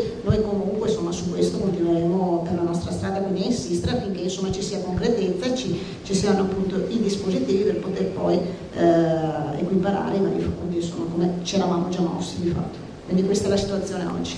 Grazie Assessore. No, per radio. Mi scusi Assessore, allora, su una domanda un po' sull'uscita che è stata fatta dal professor Crisanti recentemente. L'altra sera il professore ha detto che le autopsie non sono state fatte perché in quanto il virus rimane attivo nel corpo morto almeno per 8-10 giorni. Questa cosa è stata contestata da parecchi docenti e anatomopatologi soprattutto. Però la domanda è questa, siccome questa sta diventando un problema perché ci sono parecchie cause, questo ci è stato anticipato anche dal professore che avevamo avuto qualche giorno fa qui, dicendo che ci siamo accorti che con le autopsie abbiamo visto che sbagliavamo la cura, l'approccio, per cui tante persone noi andavamo a curare, a intubare in una maniera che poi si è rivelata più nociva che altro. Allora, in base a questa cosa, cosa vuol dire? Che in Veneto delle autopsie sono state fatte?